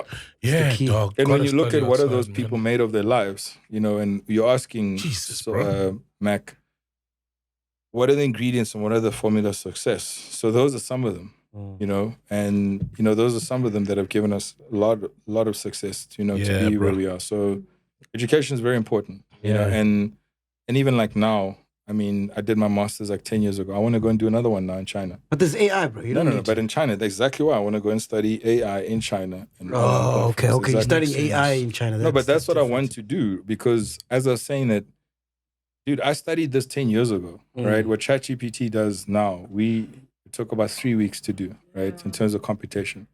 You know, when you look at machine learning and algorithms, what we used to get excited about back then was computing 1,000 people, the compute power of 1,000 PhDs in 6 hours. 1,000 PhDs, 6 weeks of work, and computing it and condensing it into 4 hours. Whoa. Of machine work, right? So of smart work. And then now that was now cloud management and cloud database management. And then being able to cut it down to 30 minutes. We used to get excited about that in like 2022. Now it's instantaneous. Yeah, bro. You ask it now. Now it's instantaneous. It'll tell you. And now it's not just mathematical. So with us, it's like, if you were to compare it, we were like riding a bicycle and jerking off and getting excited about riding a bicycle. Now it's like people are like literally getting out of their bedroom, stepping into a spaceship and flying. While They don't jerking need to off. go to NASA and Elon Musk. No. That's in terms It's of... no longer a cycle No. of Now I'm trying to say that back speculation. then, what AI was and what you used to think and, you know, let's say scaling, volumizing computation, you know, getting, let's say 2 months of data and computing it to 10 years of work, that was exciting, right? But that was still very mathematical, still very, very containerized in terms of basis because, as I say, it's like there's always that thing of, is it like high-level maths or is it really AI? Right, but now what we're dealing with, this is real. Yeah, no, it's crazy. Yeah, Yeah, this it's is no not more even just worse, smart bro. calculations. It's gonna get- it's gonna get crazy. No. How being able to take information, Bro. run it in the amount of time, real time, Bruh. and be able to produce pictures. You know, real. So you Insane. look at like how Tesla works with the the machine learning, with the computer vision. Like a Tesla's driving. And in real time, it's driving and it knows that like, okay, and in that space view, it knows that, okay, I'm here and I'm like, let's say I'm going to Four Ways and the road is going here. I know that Mac's car is here. There's another car here. Soul is here. There's another one here. And now what is my speed? And what is everyone doing? Hey, next thing, Mac just gets in. I have to slow down. But then Soul's going to come. So am I slowing down enough to avoid you and not get hit by you? You need to do those calculations real time.